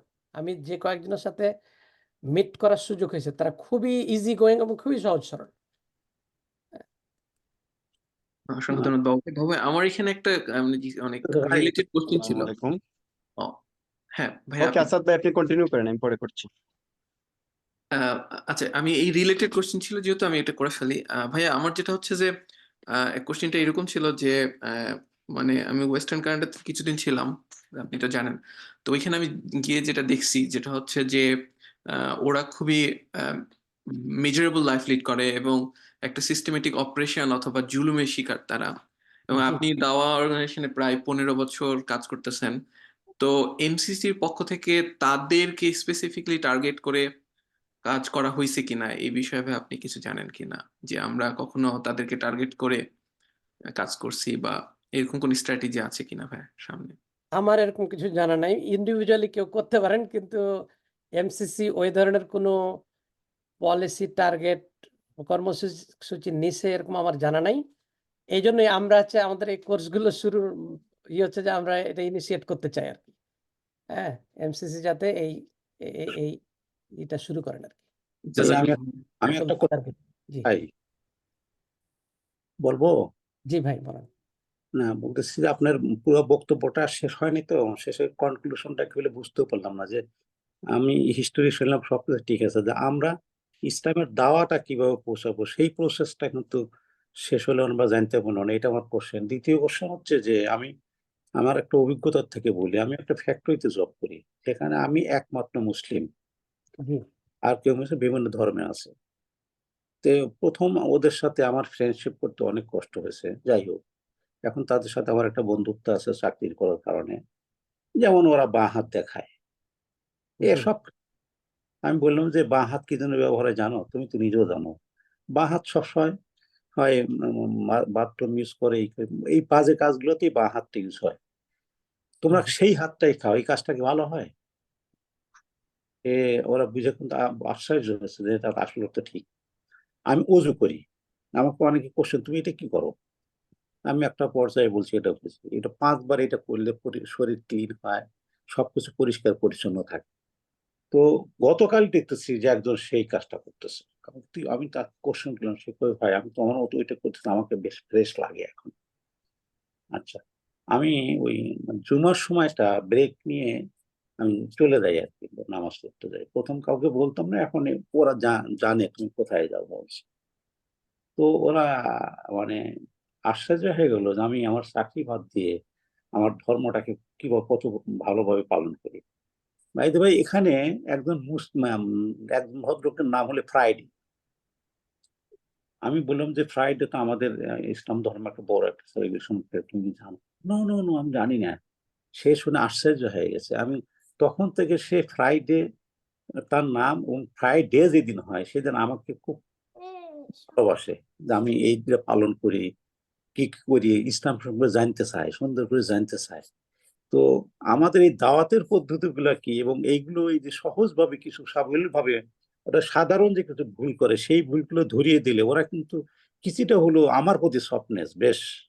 এবং আমি এভাবে বলাও ঠিক না, আমি খুব পপুলার একজন মুসলিম হিসেবে ওদের, এবং ভালো মানুষ হিসাবে, ভালো মানুষ হিসেবে। তো এই যে দাওয়াতের সহজ পদ্ধতিটা কি, মানে শেষ আপনার বক্তব্য শেষ হয় জন্য বুঝতে পারতেছি, এই বিষয়টা যদি কিছু জি জানতে পারতেন। না, আমি আমার ইয়ে শেষ হয়নি, কিন্তু আমি আসলে ওইরকম কোনো একেবারে একটা মানে একটা লিস্ট থাকতো এরকমও না। মানে দাওয়াতের তো আসলে এরকম প্রেসক্রাইবড কোনো প্রসিডিউর দেওয়া হয় না। এটা যার যার ইন্ডিভিজুয়ালি ওই উইজডম ইউজ করে যার যার সিচুয়েশনে ওই প্রসিডিউর বা ইয়ে ফলো করলেই ভালো। আমার আচ্ছা। এটার উদ্দেশ্য হচ্ছে যে অ্যাটিটিউড চেঞ্জ করা। আমি পার্সোনালি আমি অন্যদের এরকম আছে কিনা জানি না, থাকতেও পারে। পার্সোনালি আমি যখন এখানে আসি, কিছুই জানি না আমি এদের সম্পর্কে। আমি দেখি যে যত মানে মদ খায়, তারপরে হচ্ছে যে কি বলে, কোনো কাজ কাম নাই, রাস্তায় পড়ে থাকে, হ্যাঁ? নোংরা, এই ধরনের যত ইয়ে সব হচ্ছে এরা। এবং যত আমাদের এখানে প্রত্যেক সিটিতে থাকতে পারে যে তাদের একটা রিজিয়ন আছে যে তারা ওখানে কনসেন্ট্রেট বেশি আরকি। আমাদের এখানে নর্থ, উইনিপেগের নর্থে যাওয়া মানে ওইদিকে আমি এই দৃশ্যগুলো দেখবো। একেবারে নোংরা পিপুল, হ্যাঁ? এরকম এ ধরনের। তো তখন তাদের ব্যাপারে একটা খারাপ ধারণা তৈরি হয়েছে যে এরা হচ্ছে এরকম। কিন্তু পরবর্তীতে আমি যখন জানলাম এগুলো, তখন একটা এমপ্যাথেটিক একটা অ্যাটিটিউড তৈরি হলো তাদের ব্যাপারে। ও তাই তো, তারা তো খুব জুলুমের শিকার। তারা তাদের রুট হারায় ফেলছে। হ্যাঁ? তাদের ওরাল ট্র্যাডিশনের মাধ্যমে তাদের যে নলেজ, যেগুলো ট্রান্সফার হইতো তাদের এল্ডারদের মাঝে থেকে পরবর্তী জেনারেশনে, এই কানেকশনটা লুজ করছে তারা। এখন তাদের যে রুটটা কোথায় তারা নিজেরাও জানে না। এই যে এই যে ক্ষতিটা তাদের হইছে এই কলোনিয়ালিজমের মাধ্যমে, এইটা যখন আমি জানবো তখন আমার অ্যাটিটিউডটা চেঞ্জ হবে একটু। তো এটা আনস্টেটেড। এই অ্যাটিটিউডটা যখন আমরা চেঞ্জ হবে আমাদের, তখন আমাদের অ্যাপ্রোচটা আমাদের যে তাদেরকে যে আমরা যখন অ্যাপ্রোচ করব, আমি তাদের সম্পর্কে কি জানি ওইটার উপর নির্ভর করবে আমার বডি ল্যাঙ্গুয়েজ, আমার শব্দচয়ন ইত্যাদি। তো এইটার উদ্দেশ্য হচ্ছে এটাই। উদ্দেশ্যটা আ ওরকম আনস্টেটেড আরকি, আমি বলতেছি না। কিন্তু আমার এটা হচ্ছে যখন আমরা জানবো, তখন তাদের প্রতি যখন আমরা যাবো, কথা বলবো, তখন আমার অ্যাটিটিউডে ওইটা প্রকাশ পাবে। হ্যাঁ? এমপ্যাথেটিক একটা মনোভাব প্রকাশ পাবে। এটা হচ্ছে আমার এটার উদ্দেশ্য। আর স্পেসিফিক একেবারে প্রসিডিউর যে কিভাবে আমরা আগাবো, কার সাথে কিভাবে কথা বলবো, সেটা থাকতে পারে কিছু পয়েন্ট এরকম। আমার এখানে ঐরকম কোনো পয়েন্ট নিয়ে আমি আ করতাম না অবশ্যই। হ্যাঁ? জি, জাযাকাল্লাহ। অসংখ্য ধন্যবাদ ভাইয়া। ভাইয়া আমরা প্রায় বেশ কিছু মিনিট ওভার করে ফেলেছি। আমরা লাস্ট আর একটা কোশ্চেন নিয়ে মনে হয় শেষ করতে পারি ভাই। আমরা লাস্ট আর একটা কোশ্চেন নিব।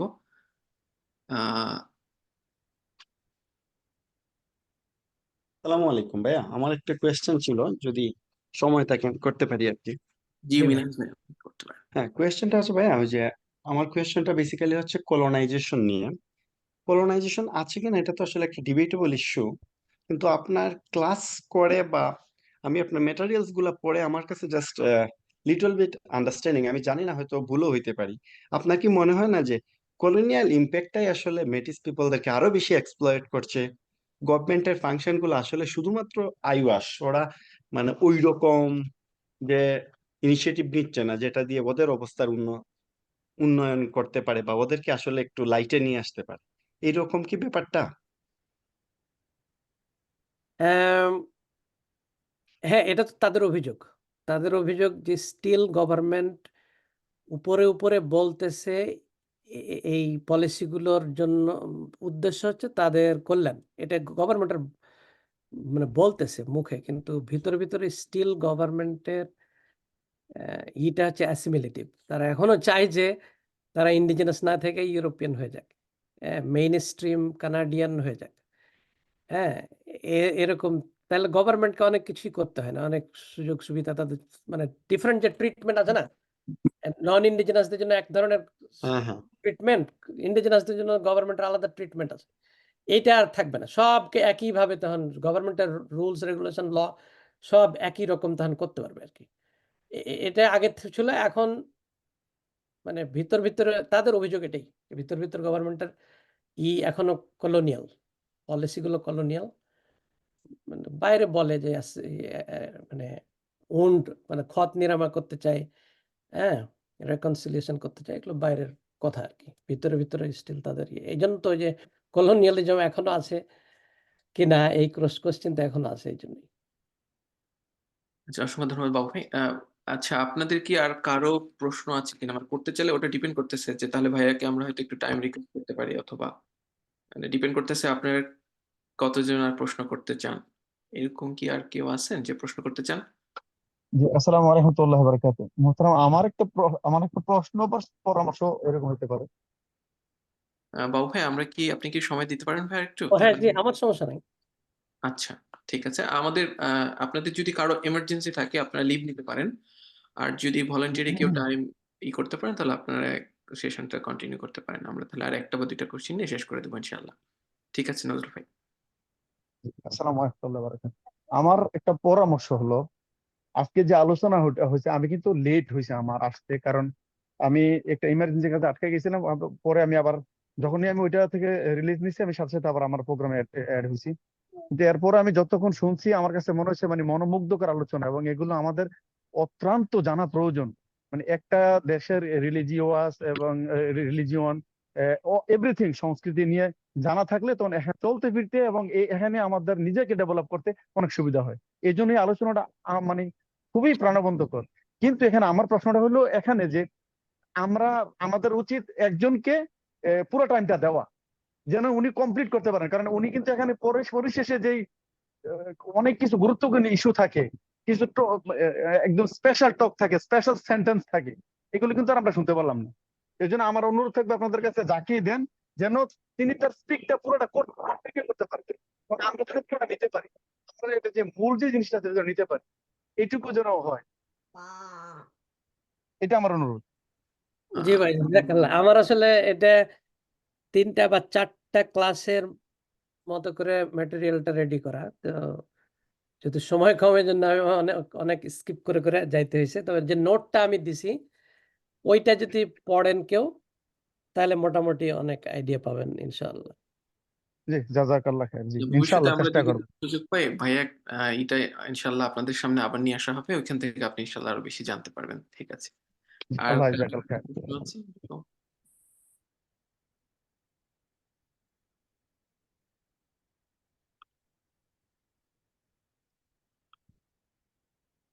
বাবু ভাই, আমার মনে হয় আর কোনো প্রশ্ন নাই। আমরা তাহলে অফিসিয়াল লিভ নিতে পারি ভাইয়া।